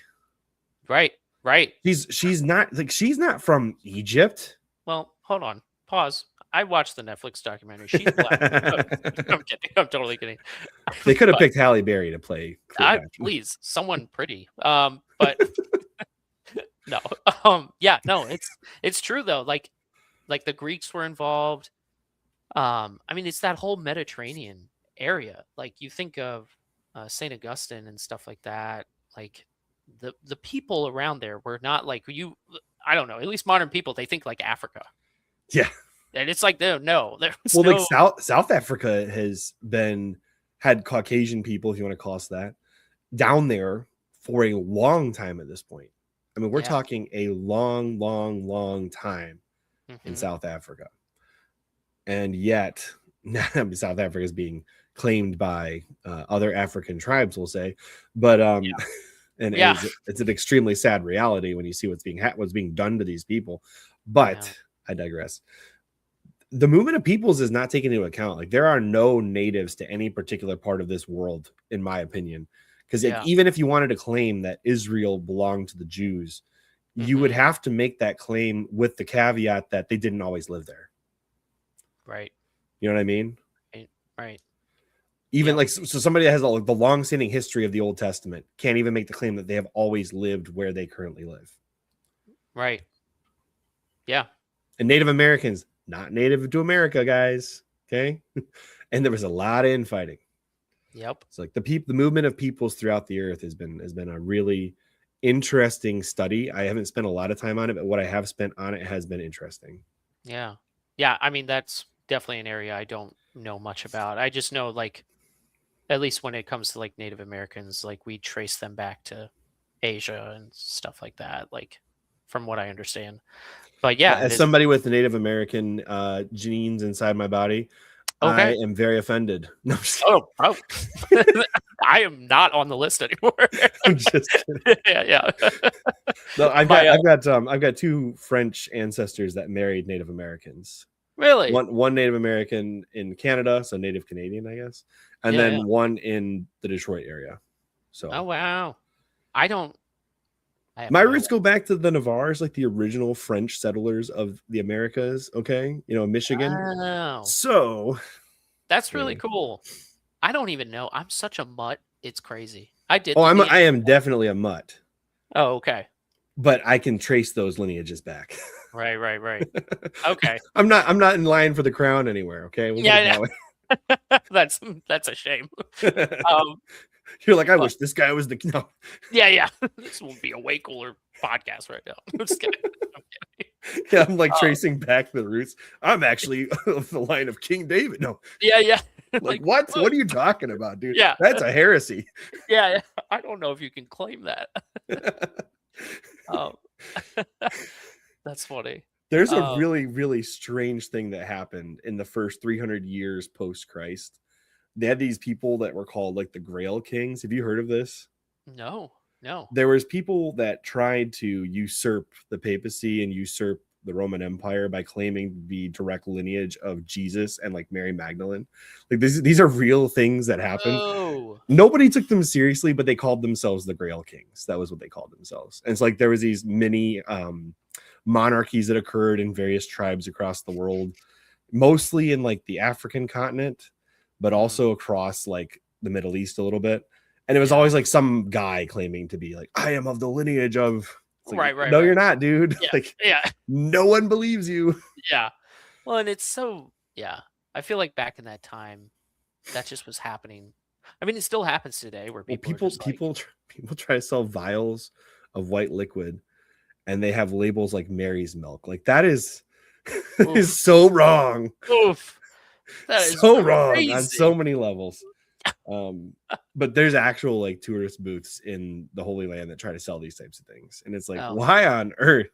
First off, who's buying this, right, right, and what would you use it for? Because like right. that's not like a traditional relic of any Of way, any, shape. yeah, of Like any who's kind. doing this? But Even if there was like a saint that you did that, like no one's ever done that. Like you're that's like a you insane like thing look, to you do. see somebody like have a necklace. You're like, what's on your necklace? Is it a scapular or like Yeah, a yeah. crucifix? Nope. He pulls out a vial of white milk on a string. You're like, bro, you got scammed. You might actually be crazy. You might you are where I don't care where that came from, but you gotta get rid of that right That's gotta go. now. Yeah. Find a different devotional, my guy. My Oh man. gosh. Yeah, it gets I don't know. I don't really know Oh, apparently there's an actual reason for it. women that Women want that want to get pregnant. Oh. Are they like in so hold on. Now we gotta step through this logically. Yeah, yeah, Are they yeah. hoping that Saint Gabriel's gonna come down and the Holy Spirit's gonna grant them a child without their husband? Or what's the thought process here? I think there's enough Yeah, saints that can help you with fertility that you wouldn't need 100%. to Mary's milk. Uh, This is just strange. yeah. Saint Plus, wouldn't that be more of like a nursing thing? Like yeah, I don't know. Yeah, Our yeah. Lady of Lilech. Okay, okay. Yeah. Well, you can pray to her. I Yeah. would love to know if anybody's ever had anything more than that happen. And I doubt they have. So, There is a famous artwork. It's a really weird one. It always kind of I know contextually. exactly what you're gonna talk about. Yeah. Okay, then we don't need to go down that rabbit hole. Dude. But that one's an odd one. And I'm like, oh, Yeah, yeah. okay, whatever. So I was on net, we did a lot of Cincinnati, Ohio. We were the Ohio regional team. So I hit up a lot of Michigan, Ohio, and neighboring states. A lot of Ohio. But we were in Cincinnati. Like we got to have mass at the private chapel of the Archbishop. That was really cool. But at that, I think it's the rectory or whatever it would be called. It was a massive building. Um, they have like this massive painting of Mary like feeding the child Jesus, and she's Okay. like exposed. And I remember seeing that, and I was like, I don't like that. Like immediately, I was like, I don't like that. Like I understand the sentiment; it's beautiful, it happened, but it's like there's something about like exposing the Blessed Mother in any way, shape, or form, no matter how How reverent old you're is the artwork? That's the real question. it seemed old. It seemed older. It didn't seem Okay. like a modern thing, which that would have also like blown me away. That probably would have made me hate it more. But um, um, I don't know how to feel about it. And if there was someone like who's like actually St. Thomas Aquinas says this about sacred art or something, then maybe you could persuade me. But I feel pretty hard about a hard stance on yeah, I don't know, exposing the Blessed Mother. Their home is Nazareth. Apparently has a spot Uh, where Mary's milk spilled and it stained the spot. See, here's the thing. Get relics from there. See, that I don't know about that. Sounds like a scam. Sounds like people are getting scammed. Well, it probably depends on who you're getting this from. Right. If you're at like a tourist booth in the Holy Land where a guy's like selling hundreds of different kinds of relics, probably not the place to get something like that from. Right. If you're at a monastery and the monks have collected things like this and they're selling it, they're really not supposed to sell things. Actually, relics aren't supposed to be sold. Right. That's already a problem. Yes, but in general, if you provide a donation and the monks take you on a tour and they happen to find with the curly sideburns and the black hat and the strange dance. Anyway, it's not milk. Trust me. What are you suggesting? I don't know, but I'm just saying it's not milk. Like as long as you're not suggesting that it's the. I should say I'm not going to go down that route. I'm not going to go down that route. Yep. Nope. There's a South Park reference. That's all I'll say. We're trying to shut this down right now. Anyway, if you're getting it from like a legitimate Catholic source, that's one thing. If you're getting it from, we'll say, Padre Clowno from the middle of the Holy Land, who clearly is not a real priest, probably not. And if there's a real Father Clowno, sorry for using your name. I don't know you though. And I hope that's not your real name. Yeah. Oh, man. Okay. Back to where I was going with this. Yes. All right. So length of podcast, it depends on the subject. Yeah, all right. Definitely. Personality matters. You want something authentic. Yep. How about clips? Do you like clips? I do. I like clips, especially when it comes from like a podcast where it's like the source material is like engaging or interesting. So like I keep bringing up Joshua Charles. I don't know why. I'm just bringing him up. Love that guy. I do. But anyways, like a clip from like a 3-hour podcast of his where he's like talking about a certain subject. Maybe I don't want to like go diving through the 3-hour podcast to find it. And I just want to like listen to that or share that part with somebody. I do like that. I remember Matt Fradd's podcast. The clips got pretty ridiculous for me. It got too many clips of the one podcast where it was literally like 2-minute increments. From I think 2-minute clips is too short, unless you're doing shorts. Right, a short is fun because it can. I actually like shorts because they're outside of the main feed. Yes, they kind of sit in their own spot, and it makes it easier. So yeah. Well, and that's the thing. You like try to go find like a podcast from a month ago, and you're sorting through like 50 videos to find it. And you're just like, all right, this is too much. This is why every time I've done like a traditional clips channel with my different YouTube channels, I've done a bunch at this point. I always make a clips channel so that it's housed on a completely different channel and not taking away from the podcast, which is why I like shorts so much, because they don't sit in the same feed as your traditional podcast videos. Right. Yeah. And those are good too. Like I know multiple podcasts, they do that. And it makes sense because you're just like, if you want a clip, like go watch it over here and it'll bring you to the main channel, all that stuff. So yeah, I think that's good. Yeah, I think a clip is good. It just like, it depends on the clip and it depends on how many clips you have, I guess. But I do agree with you. It's easier to share a clip, especially JRE clips. Because if I send somebody a 3-hour Joe Rogan episode, they're like, yeah, buddy, I ain't got time for that. But if you send them a 15-minute clip and they're engaged with it, it's like, oh my goodness. And then 3 hours later, you're like, where'd you go, buddy? I watched the whole episode. Yeah. I just went and saw the whole thing. That actually, so not to get too sidetracked, but speaking of clips, this was a clip from Matt Fradd's show. This was a big reason why I'm like so much more into my faith.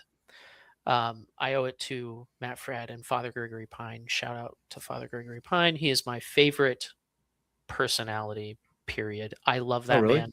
I love that man. Every time he talks, I'm listening to him. And it's really nice how well-spoken he is, but he is so wise. It's crazy. He is also another person who is always himself, laughing at himself, like the inner monologue being spoken out loud is like, get it together, Gregory. It's so funny to me. because I literally do that to myself. But it was so my confirmation saint is Thomas Aquinas. It's not for something cool. It was literally I was not good in school, and I remember reading about him. I did like it was like one of those little mini books for like eighth Yeah. graders or whatever about the saint and how he was called the dumb ox by his peers. And I was like, dude, same. That's I am the dumb ox. And I like it literally stuck like that. I just like I identified so hard with that. Um and for the rest of my life, I didn't really do much research. Like I knew he became brilliant. Like that was like what I knew, and he was one of the smartest theologians, all the things. And then I come across all these years later, Pints with Aquinas, and I was like, hey, I know him, and he's talking about St. Thomas Aquinas's 5 ways, 5 proofs for God's existence, and I had heard of them, but I didn't know what they were. It's like a 20-minute clip. I'm listening to this 20-minute clip, and I'm telling you, it set a fire in my soul. I was like, this is incredible. And I literally, I watched the clip, and this was in 2019 to 2020. It was like the winter. And so it was before we even had kids, but I looked over at my wife and I was like, I need to go in our room and I need to watch this podcast right now. So I sat in my bed, and watched, it was like a 2-hour, 20-minute podcast. I watched it, which I don't do. I listen to podcasts, I don't really sit and watch many. And it was like, dude, I can't even. It's literally like I just ate such a rich, good steak. Like it was so satisfying and really set a fire in my soul. Um, and yeah, I mean, I haven't really been the same ever since. Like picked up the daily rosary habit because of this snowball effect. One thing led to another. I just started consuming more content. Um, and it wasn't the first Catholic content that I just like had. It was actually Dr. Taylor Marshall. Was Yes. the first for me, talking about the Latin Mass, and I was just like, "Whoa, this is cool." And then I got recommended other clips from other YouTubers, and I came across that one. So, yeah, there's your I don't know what the word would be, but your proof for clips being a good thing. Yeah. No. Funny that you mentioned Taylor Marshall. So I interviewed him must have been October. Yeah, I saw a He little bit of is he is exactly who he portrays himself as, at least from my own experience. And it. I know people who know him very well. Like for some friends of mine know him very well. Yep. And other than the fact that obviously he's got some Catholic celebrity status going on, Oh, for he's sure. extremely approachable and keeps Yes. close friends with lots of cool guys. Yep. And he had great advice on maintaining friendships. And then after the podcast was over, he was only going to give me originally, I think like maybe I think it was like a half an hour. Right. And we ended up going over an hour. And then even after that, he gave me some extra time to give me some advice. Like he is a stand-up Wow. dude. That's awesome. Can't say enough nice things about him. Yeah. Well, and he is probably the number one crapped on Catholic YouTuber, I would say. And I have no time for it. I get so worked up. Yeah, no, he is never, and this is like going back a while to what we were talking about earlier of how, the infighting. Yeah. He never, ever gets involved in that. No. And the closest thing he got to it was that can't touch this video at the beginning of that Avoiding Babylon episode. Which was amazing. Amazing. Shout out to that the guy that made that, whoever that guy is. Yeah. Oh yeah, what's his name? I know they shout him out. They do all his intros now, but he goes by Taffy. Taffy, that's right. Yeah. I almost said Tony. I'm so glad you said Taffy. Tony Taffy. Taffy. But yeah, no, I love Dr. Taylor Marshall. He gets a lot of crap and it's so unnecessary. And it's really just because he the AB intro guy is great. But it's really because he just talks about what's going on in the church. And it's I don't know, that's his channel. That's really what he does all the time. And But a lot of his educational videos are so good. Phenomenal. So good. Speaking of his books, though, you should, if you haven't, give his St. George trilogy a shot. Okay. Yeah. It's a fictional story set in the universe that was the universe set in the time period right before the church was made legal in the Roman Empire, during the time of the real St. George. Yeah. And if you're into audiobooks, which I know you are, Yes. Kennedy Hall did all of the audiobooks for it. Wow. And he does a fantastic job. I mean, Kennedy Hall, he nailed it. Like if Kennedy, if you're listening to this, which you're not, but if you were, 10 out of 10, dude. Some of the best audiobooks I've ever heard in my life. Yeah. He's got a great voice for audiobooks. That makes sense to me. Yeah, I mean, I remember there was like one time he was, because I think he like came out with like a newer version of that book, or was that the no. Nicholas? He did the St. Nicholas book. I've got that on my shelf too. I've got all of the Taylor Marshall fiction books. Oh, nice. They're really good.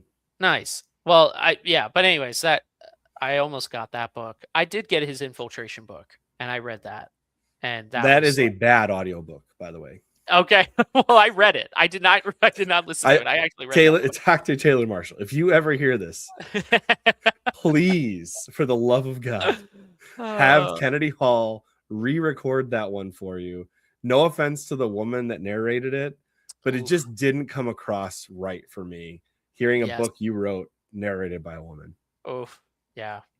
Because you want to I went into it with the amazing narration history of Kennedy Hall doing most of his other books, and I'm getting into it, and it's like a 60-year-old woman, and I'm like, why? What?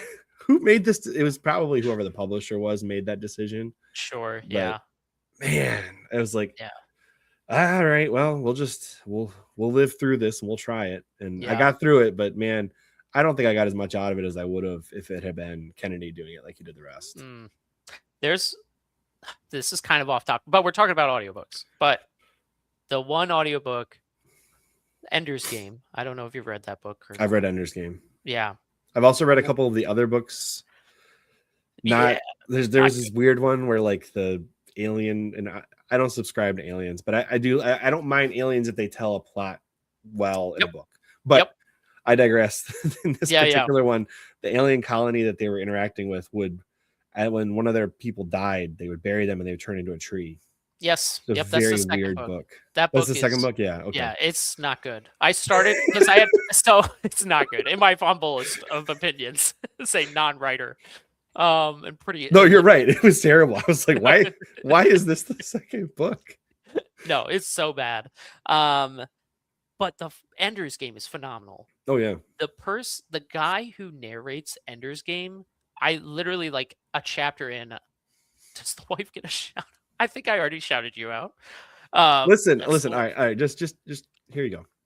Yeah. Tim has already said probably a good 15 minutes worth of nice things about you on this podcast. So if you did the math, that's like 1/8 of the podcast. Yeah. You're welcome, honey. So we'll be talking later. I'll correct her. We'll be talking later. For the insubordinates. No. He's like, what is this mutual submission thing? Yeah.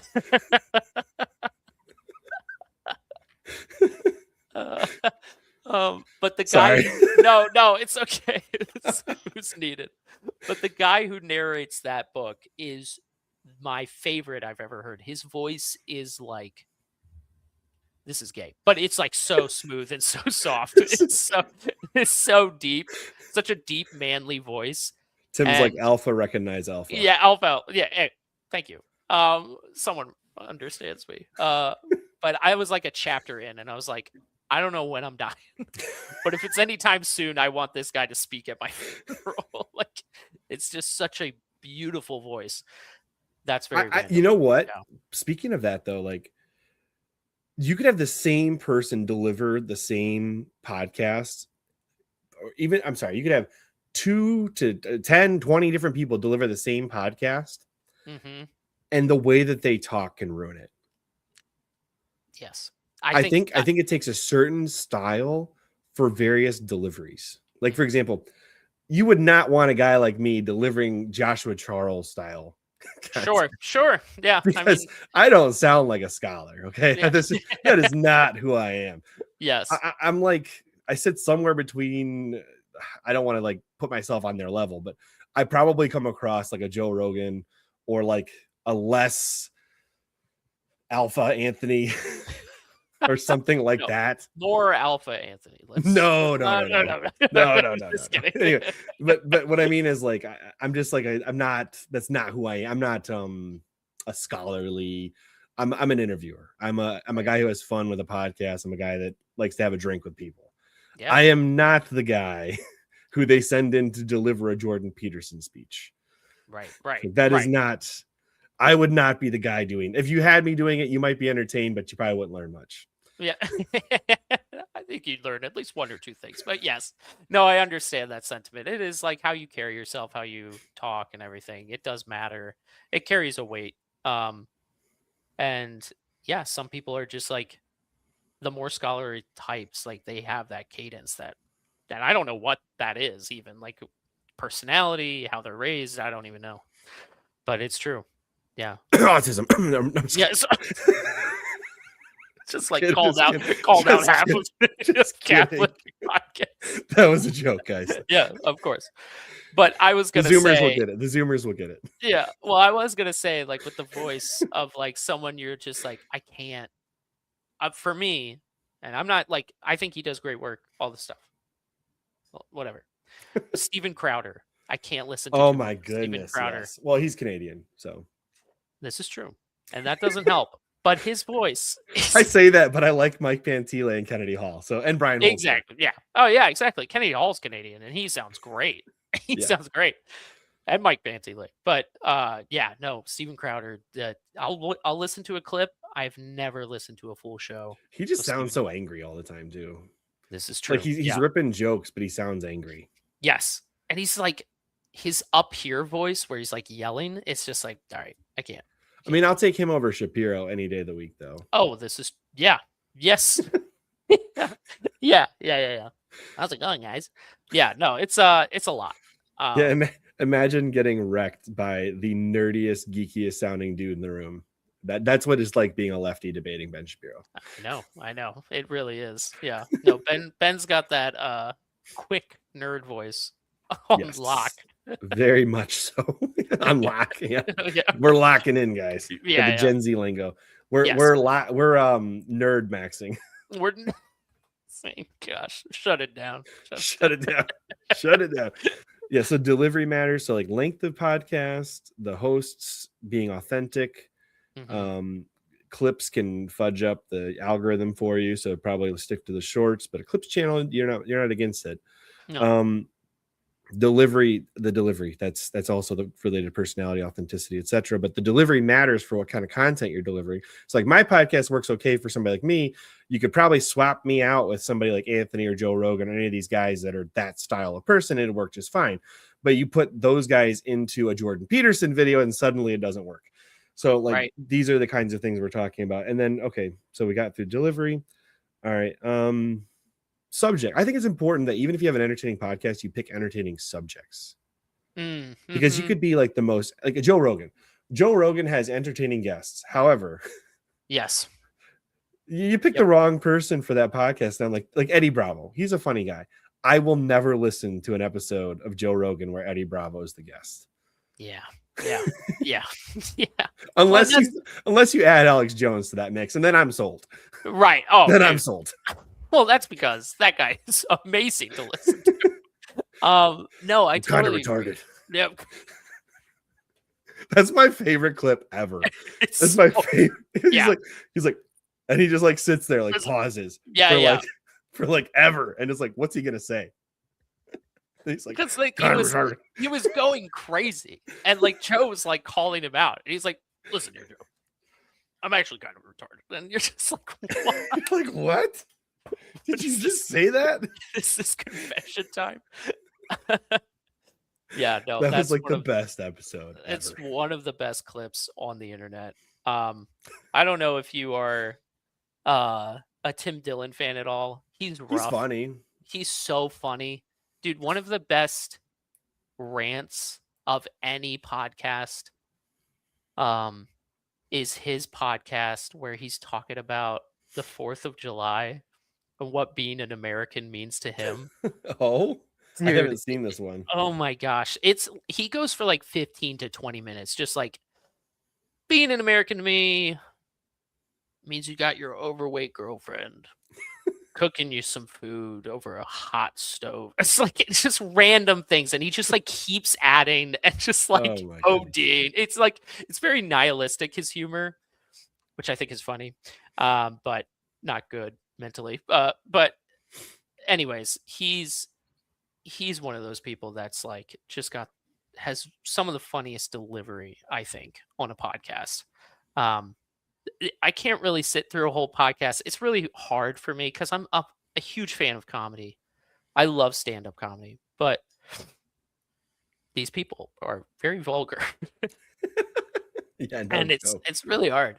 Yeah. And I can get through some of it, but it's really like when they start taking the Lord's name in vain, I'm just like, it is literally nails on a chalkboard for me. I'm like, okay, please stop. Like, Yeah, right. but yeah. Anyways, Yeah, delivery. so the no guests and subject lines. So what's more Mhm. important than a guest or the subject, or it Ooh, depends? I think it again depends.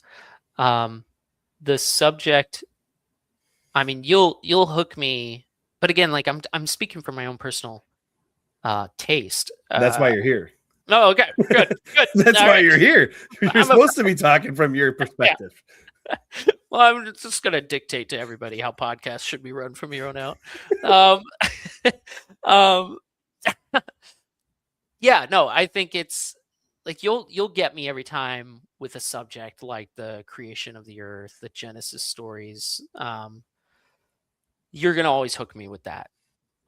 Really doesn't really depend on the guest, but sometimes there is like I remember when Jordan Peterson was coming up and he was getting famous, and I was like, anytime like Jordan Peterson got on a podcast, I wanted to hear what he had to say because I was interested by him. Um, and so it does depend again.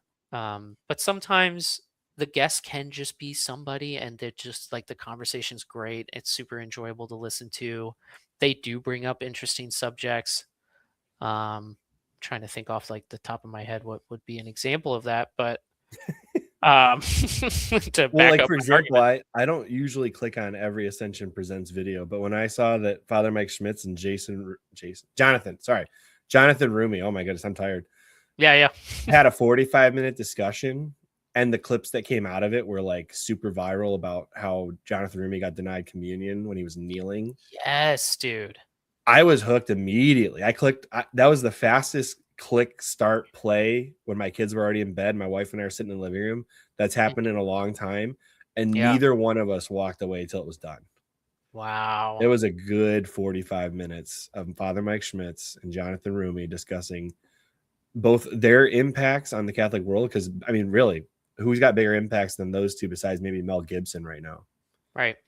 Yeah. No, it's really well, it's funny because in Minnesota we have Father Mike Schmitz and Bishop Barron, which is my bishop, which is Right. crazy.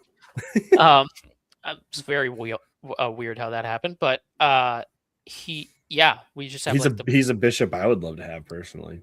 oh yeah, no, he's been great. He's been on fire. I would say this last year, like year and a half or whatever. Just like the videos he's coming out, the tweets on Twitter, how like outspoken he is on certain Have you ever things. met him? I so I'm so just I teach, curious. no, I teach confirmation, Okay. and he confirms the students that I've taught. Oh, really? Yes, and What? I didn't get to go. So it was my sister's wedding the same weekend of confirmation, and I didn't get to go to the confirmation. That Yep, would have been cool, but it I would have get it. been I get it. super cool. Can't Yeah, miss your no, sister's wedding, no matter right, right, how based Bishop Barron is. exactly. But yeah, I would have met him. He was like literally 5 minutes. I'm in town, and 5 minutes, 10 minutes from our church.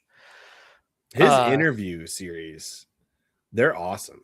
I mean, his Yes, interviews, you have to kind of be in an intellectual mode for some of them, unless you're like the Shia LaBeouf one was. That one didn't require the intellectualism some of his interviews do, but that was a gritty, good, and kind of introspective interview for Bishop Barron, I feel like, because there was a lot of things that normally he's not even thinking about. Right. No, I Shia LaBeouf's interview was probably one of the most important, especially at the time, interviews, because I think that was like right around the corner from the Latin Mass ban, or it was right after. Traditionis Custodes was pretty close to that, yeah. So it was like, I don't know. I feel like at the time that was such an important podcast to hear, especially coming from, I don't know. I love Shia LaBeouf. Even the most recent interview he did, I was listening to clips of that. I think he's great. I think he's so lost in like a very humbling way. Like he's no saint, but he is. But he could be. 100%. Like he will. Like I see that man getting to heaven faster than I am getting to heaven. Right, and I'm not out there slurring my words, getting into bar fights or whatever. You know what I mean? When you hear about the context of why the things that happen, it's like, I get it. I mean, I mean, to keep it as clean as possible for YouTube. I mean, he basically got Harvey Weinstein by Hollywood execs. Yes. And so the reaction he has is it's PTSD. It's visceral. It's real to him, no matter how real it is to the people that are doing these things to him. Right. And his reaction was a completely natural defensive reaction to somebody who experienced those things. Yes, absolutely. No, absolutely. I totally agree. And I'm friends with like IRL, somebody who escaped Hollywood, and he told me some of the and it's public, it's on his YouTube channel. But Bug Hall, he's had some serious run-ins with Hollywood, and without getting too deep into it, you can watch his videos if you want to know more, but like it messes people up. Yeah. I mean, how could it not, especially with the dream that Hollywood set, like makes it out to be, you get out there with so many ambitions and you think this is like a great place and everything, but it'd be a better place if everyone acted like that. Yeah. I agree. Little bullying went a long way, a long time ago. No, it truly did. Or just like insulting people, or not to get controversial, but like disciplining your children with a spanking or two. I mean that. Well, I mean, so like there's a whole method to that though. Like, and this is not me endorsing it one way or the other. I'm just explaining why people do this, because I think it's illegal in my state. So I'm not suggesting that I do any of these things whatsoever. But that being said, caveat. There's like a level of understanding where, like, if you try to discipline a child with words at a certain age, they don't understand that. They can't understand a consequence by words. And so you have to come up with some kind of a physical thing, whether it be a timeout or a spank or whatever your method is in an area that's legal for you. Right. You have to make sure that the child understands why, or not even the why, that if they do that thing, there will be consequences, and it has to be a consequence they can understand. And so the constant verbal consequences, like, oh, if you do that again, it does nothing for a 2-year-old. No. And it would do nothing. It does nothing for an adult. Like, hey, like we literally have this problem right now with criminals. Like, you arrest them and then you let them go. And well, that's a again. different story. No, you're that's talking true. Like catch and release, and that's all that true, but it's still like the same concept of like there is no punishment. Like, we're telling criminals that you can steal and you're going to get away with it. I got to ask which one, because there's always more. You got to give me at least a keyword here, or I can't actually address what you're talking about. We talked about feminism quite a bit. That's been a huge part of this podcast. Yes. Yeah. We condemn feminism, all forms, as does my wife. So take that as you will. Shout out. No. I mean, shoot, I don't know what I was saying, but you were talking about discipline and how it doesn't work when you catch and release prisoners. Right. And so it's not going to work. Or criminals, not even prisoners. Yeah, criminals. Exactly. Yeah, people who have committed a crime. Yeah, you just like grab them. Wait, that's how you get the Arena. How do you pronounce her last name? Or whatever the heck it was. from Ukraine. I mean, she's living in the Americas. That guy on the bus comes up from behind her, Yes. literally stabs her for no reason and claims like black supremacy or something. Right. Right. What the heck kind of a society would allow that? And then you Right. find out he's been let out off the hook. But well, here we go. Here we go. We can get in some controversial subjects here. Yeah. These female judges that let him go should never have been judges. Oh, Never. no. Yeah, no, absolutely not. And it is evil. And I honestly think whether those judges or judges like them are complicit with evil or they're just like doing it and aiding the evil, I don't really know. They're still doing like they're destroying the country Oh yeah. by stuff like that. And so I don't know whether or not they're like, yeah, I'm trying to destroy the country, or they're just like aiding and abetting the devil in destroying the country. But that is what you will do. Like when you don't enforce the law, you have lawlessness. It's literally that simple. It's again going back to the home. Like if you don't enforce any rules, you are a lawless home, and your children are running all over you.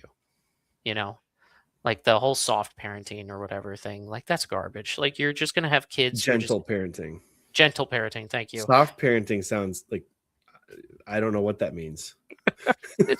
We don't have to get into it tonight.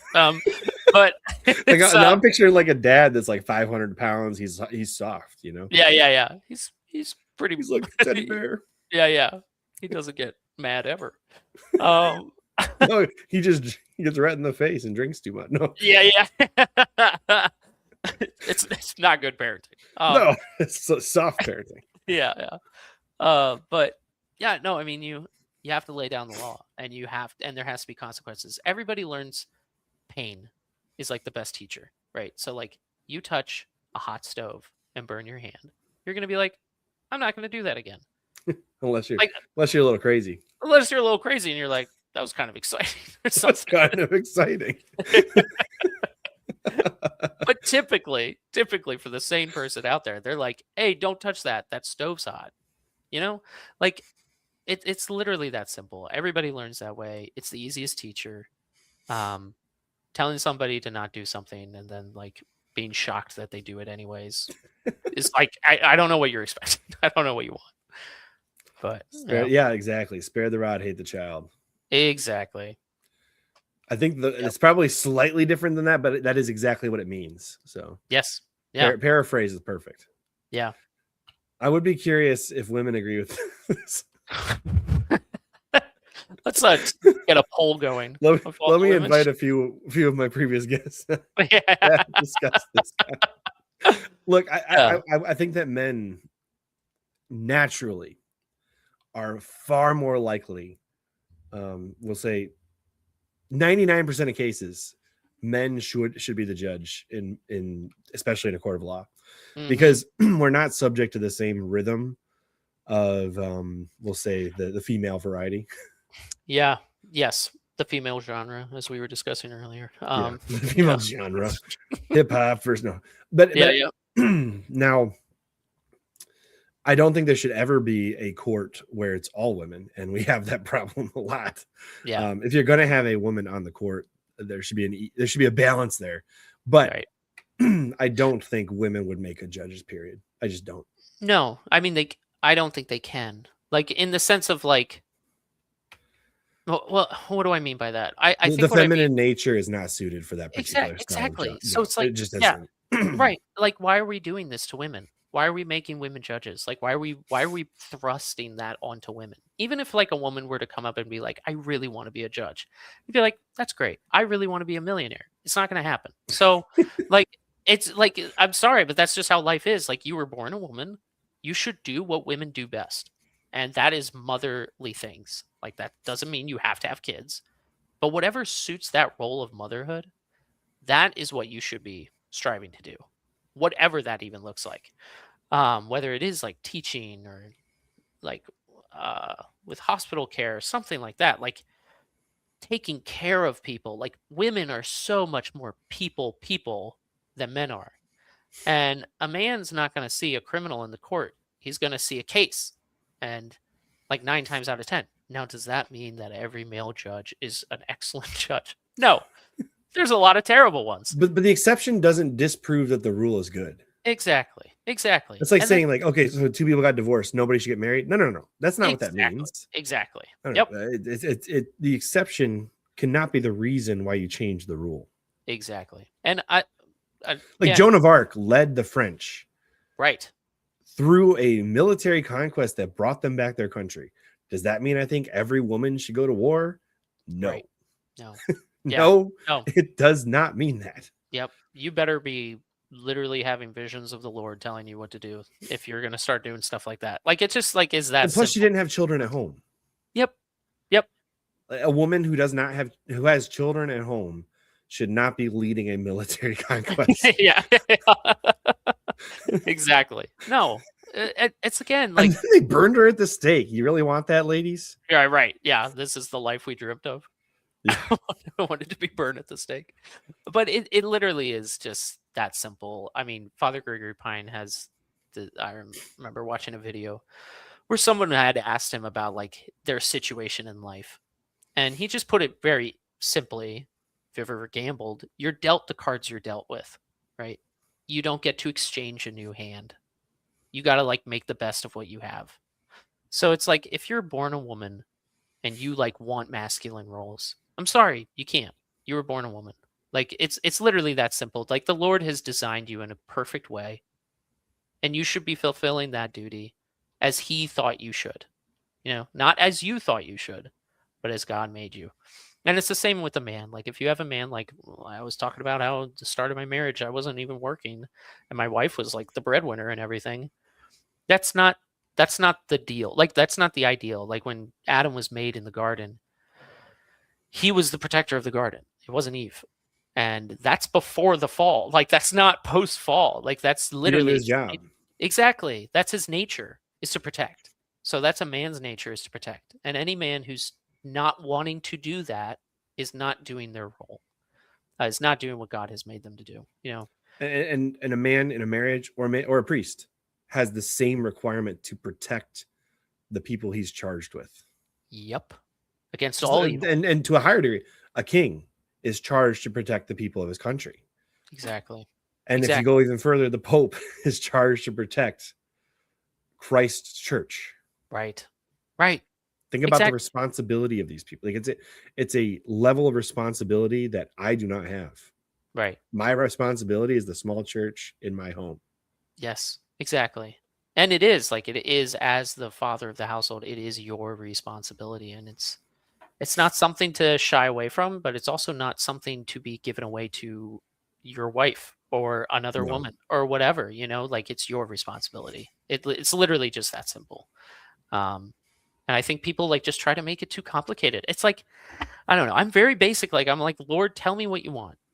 And I don't like the answer a lot of times. Like I'm working at the post office. It's not that great. But I'm doing it because I'm trying to provide for my family, you know, so I will do it. But you know, like just, I think again, going back to humility, there just needs to be so much more humility of like, Lord, what are you calling me to do? Lord, what do you want from me? Not like, I know what I need to do. It's like, let's calm down. Unless if you've had a vision recently, I don't think you know what you need to do. Like, speaking of which, Tim, I have to tell you about. I'm having one right now. That has happened to me before, but not today. Yeah. Okay. Well, it's a long story. Yeah. And it's maybe we can talk offline about that one. I don't want to deal in private revelation on a podcast. That's how you quickly head down the rabbit hole of getting excommunicated. Yeah. Anyway. Okay. I think we've pretty well covered, in spite of our sidetracks. Yes. Podcasting in general. Is there anything I missed that you can think of?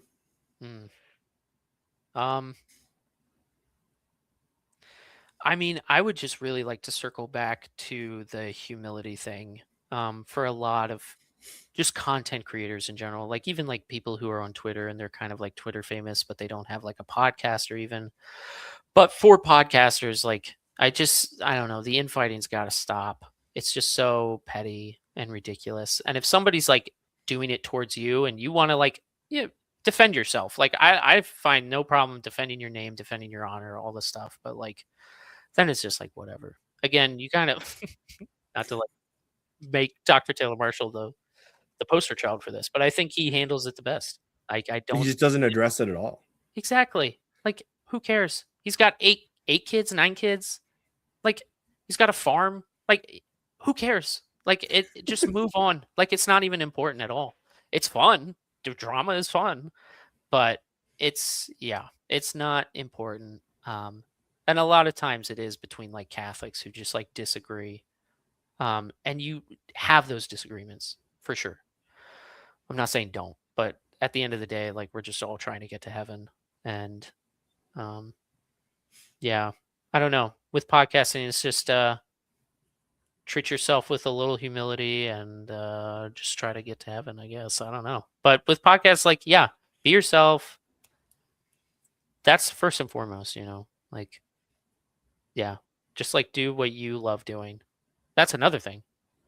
Like, don't try to, like, your podcast now, like, you shouldn't be like, you're really good at this. So you shouldn't be like, I'm going to create a science podcast or something like that. Like you can if you Joke's want. on you. I have one. Yeah. And that's not a joke. I do. Do you actually? Yes, I do. Oh, dang it. All right. I got to come up with something else. A language podcast where you discuss foreign languages. Joke's on. No, I'm just kidding. Yeah. I also got that. Whatever your strength is. I am studying Latin, but I'm not going to pretend to be even remotely. Yeah. I'm not even going to speak it on this podcast, except right. Right. But you know what I mean. Yes, I do. Like, stick to your strengths. Like, for example, when I started this podcast, like I think this is a good rule of thumb. If you think you want to do something that is faith or church related, go through a period of discernment. Pretend like you're going into the priesthood, because whatever you do online publicly as a faith person, regardless if it's a comedy show like Avoiding Babylon, right, or a historical show like what Joshua Charles is doing, or if you're even doing what Taylor Marshall does, talking church politics, you should probably spend some time and make sure that's what God wants you to do and that your strength is suited for that. Because 1,000%. anyone who's listening could be swayed one way or the other in regards to their faith. And that's a dangerous responsibility. It's not for everyone, and not everyone should do this. Right. Yeah, no, absolutely. Not everybody needs to start a podcast. Not everybody needs to have their voice heard. It's okay not to have your voice heard. I think it's a verse in Sirach where he talks about gossip, and he's like, you don't need to do it. You won't burst. It's something like that. Like you're not going to blow up from like holding it in. Right. So yeah, absolutely. Yeah. You know who's an extremely important person in the Bible that I guarantee you most people that ever listening to any podcast online have ever heard about? Who? Tertius. You ever heard of him? I think, but I don't know. I couldn't tell you who he is. He is listed in the Bible one time. It's in the New Testament. It's in one of the letters to St. Paul, or letters from St. Paul. Yeah. It's the letter from St. Paul to the Romans. And he is the person who wrote down the words for St. Paul. That's awesome. And that is one of the most cited books in the New Testament. Yeah. Mostly cited letters. And you know what? His impact was so great and yet so minimal. Right. By writing down for St. Paul what he wanted. Right.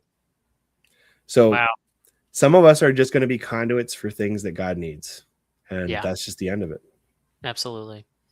Yeah. And again, going back to like the cards you're dealt with, like what's wrong with that? Nothing. I mean, he's immortalized in the Bible. Right.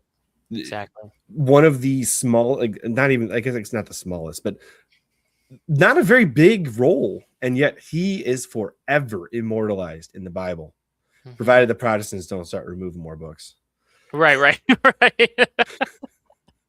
Hopefully, God willing, they don't take Martin Luther, champion of literacy. No, champion of literacy, and remove that one and this one. You have to get rid of the letter from St. James. Yes, dude. Like, but He was the champion of literacy, so few know that fact about him. He's like, this guy's handwriting is terrible. Remove it. Yeah. Get him out of here. Not what is in he, a my doctor or something? Yeah. All right. On that note, I got one more thing for you. Do you have any questions for me? I don't think so. Not that I can think of right now, but how are you doing? I'm having a good time. How are you doing? I'm doing well, man. Let's put it this way. All right. You're not number 10 on the list anymore. Okay. All right. Sweet. I've moved up or down. Wouldn't you like to know? Yeah. Find out on the next episode. Oh man. I mean, I joke, but at some point I might actually need a co-host for this podcast. Hey man, if you want to sub in or a co-host, that would be awesome. This was so much fun. I will keep you in mind. Yeah. Thank you. On that note, appreciate you guys watching. We somehow climbed up to 18 according to StreamYard. So if there's 18 of you guys watching, that's great. That's like the first 2 rows in an auditorium. So that's pretty good. Yeah. And likely based on the performance in my last couple of videos, there'll be about 100 people that'll watch. So we'll fill up most of a high school auditorium. There you go. I appreciate you guys being here. Dan, let's go. Yes, let's go. Let's go. Get that auditorium full. There should be like 18 likes. Yes. Although the question is, are the 18 people watching on X, YouTube, or Rumble? Because I don't know. Oh, yeah. It could be across any of the. Anyways, that's neither here nor there. Mm-hmm. On that note, guys, though, is there a place you'd like people to follow you? And if so, where is it? I have a Twitter. Not really. I have a Twitter. I have a Twitter account that I don't post on at all. So all right, then let's not out you on Twitter. You go to his Twitter account. He's retweeting just the worst stuff. You're like, what the heck? Just outwardly heretical teachings. Yeah. It's you had this guy on. Okay. Let me ask you this. I got one more question. Yeah. I'm completely anonymous. Not going to tell you who posted this. What's your street address? No. Somebody. Chris's family stopped interviewing. Oh, Chris finally is what they meant. Finally stopped interviewing e-girls. Yeah. I don't know. We'll see. Just pull the mask off. No, I'm just kidding. It was me, Lila Rose, the whole time. Oh my gosh. He's like, and Father Mike Schmitz. Yeah. And it's also me. Bet you weren't expecting this. Oh my goodness. Okay. So here's a tweet. Do you tell me if you think a Catholic or a Protestant wrote it? Oh boy. The tweet said, Mary wasn't always submissive. Oh, I already saw this tweet, so I'm cheating. I know it was a Catholic, which is I mean, it's literally just reread Luke chapter 1. Just reread that. He is not. Yeah. How is the stream still going? Guys, this is the most entertaining stream you didn't watch all day. Yes. You should watch it. In. Yeah. We covered. Yeah. I wanted. No, go ahead. Well, I was going to take it as a positive spin of wow, they're doing so well. How is it still going? They managed to get through so much. I'm taking it positively. Listen, if we get 20 likes, I'll bring Tim back on. There we go. And if we get less than 20 likes, I'll still bring him back on. Let's go. Oh, man. All right. On that note, though, I'm going to let Tim go. He's got a family to take care of, as do I. Yes. And this podcast cannot go all night, even if we'd love it to. So make sure you guys comment below what you liked about this podcast. If you think Tim would make a good co-host, comment that down below too. I'd be interested to hear your thoughts on that. Do I even need a co-host? Comment that down below. Yeah. Whatever you guys think. This guy sucks. I like Tim. He has a good taste in intro bits. I have some stories to tell you about that. Yeah. But let me look and see who I got coming on next week, just for a teaser for fun. It will be. By the way, the podcast that I was supposed to do last week. Yeah. I'm still trying to reschedule it, but that was supposed to be Franco Aurelio. Oh, really? Yeah. I got so sick. So last week I got so sick. I went to work, went home, and we're talking, I was at work for half an hour and I realized I could not stay at work all day. Went straight home, went to bed, didn't get up till the next day. Oh, I man. slept almost 24 hours. Oh, my gosh. You think you just had like the flu or something? I think so. It was like a 24-hour flu thing. Yeah. Anyway, so for those that are interested, next week is Keith Nestor. Hey, I love Keith. Me too. That's why we're having him on. That's he's the one guy that I wish my dad would listen to. As he just reminds me a lot of like he's not really anything like my dad, but he reminds me of someone my dad would hang out with. And he was Protestant, he became Catholic. He was very obstinate about becoming Catholic, and my dad is currently obstinate about being Catholic. Brain, but mine Keith too. Yes. Well, yeah, I feel like Keith Nestor is just like such a good voice for people who are still Protestant discovering Catholicism. He's also really tall. Is he really? I didn't know that. No. Is he not? Is he like 5 foot? Like, are you? Just no. I'm not even. You figure that out on your own. Okay. I'll do some research. I'll do some research. Oh my gosh. All right, guys. Hope you enjoyed the podcast, and we'll see you guys on the next one. Bye, guys. Yeah.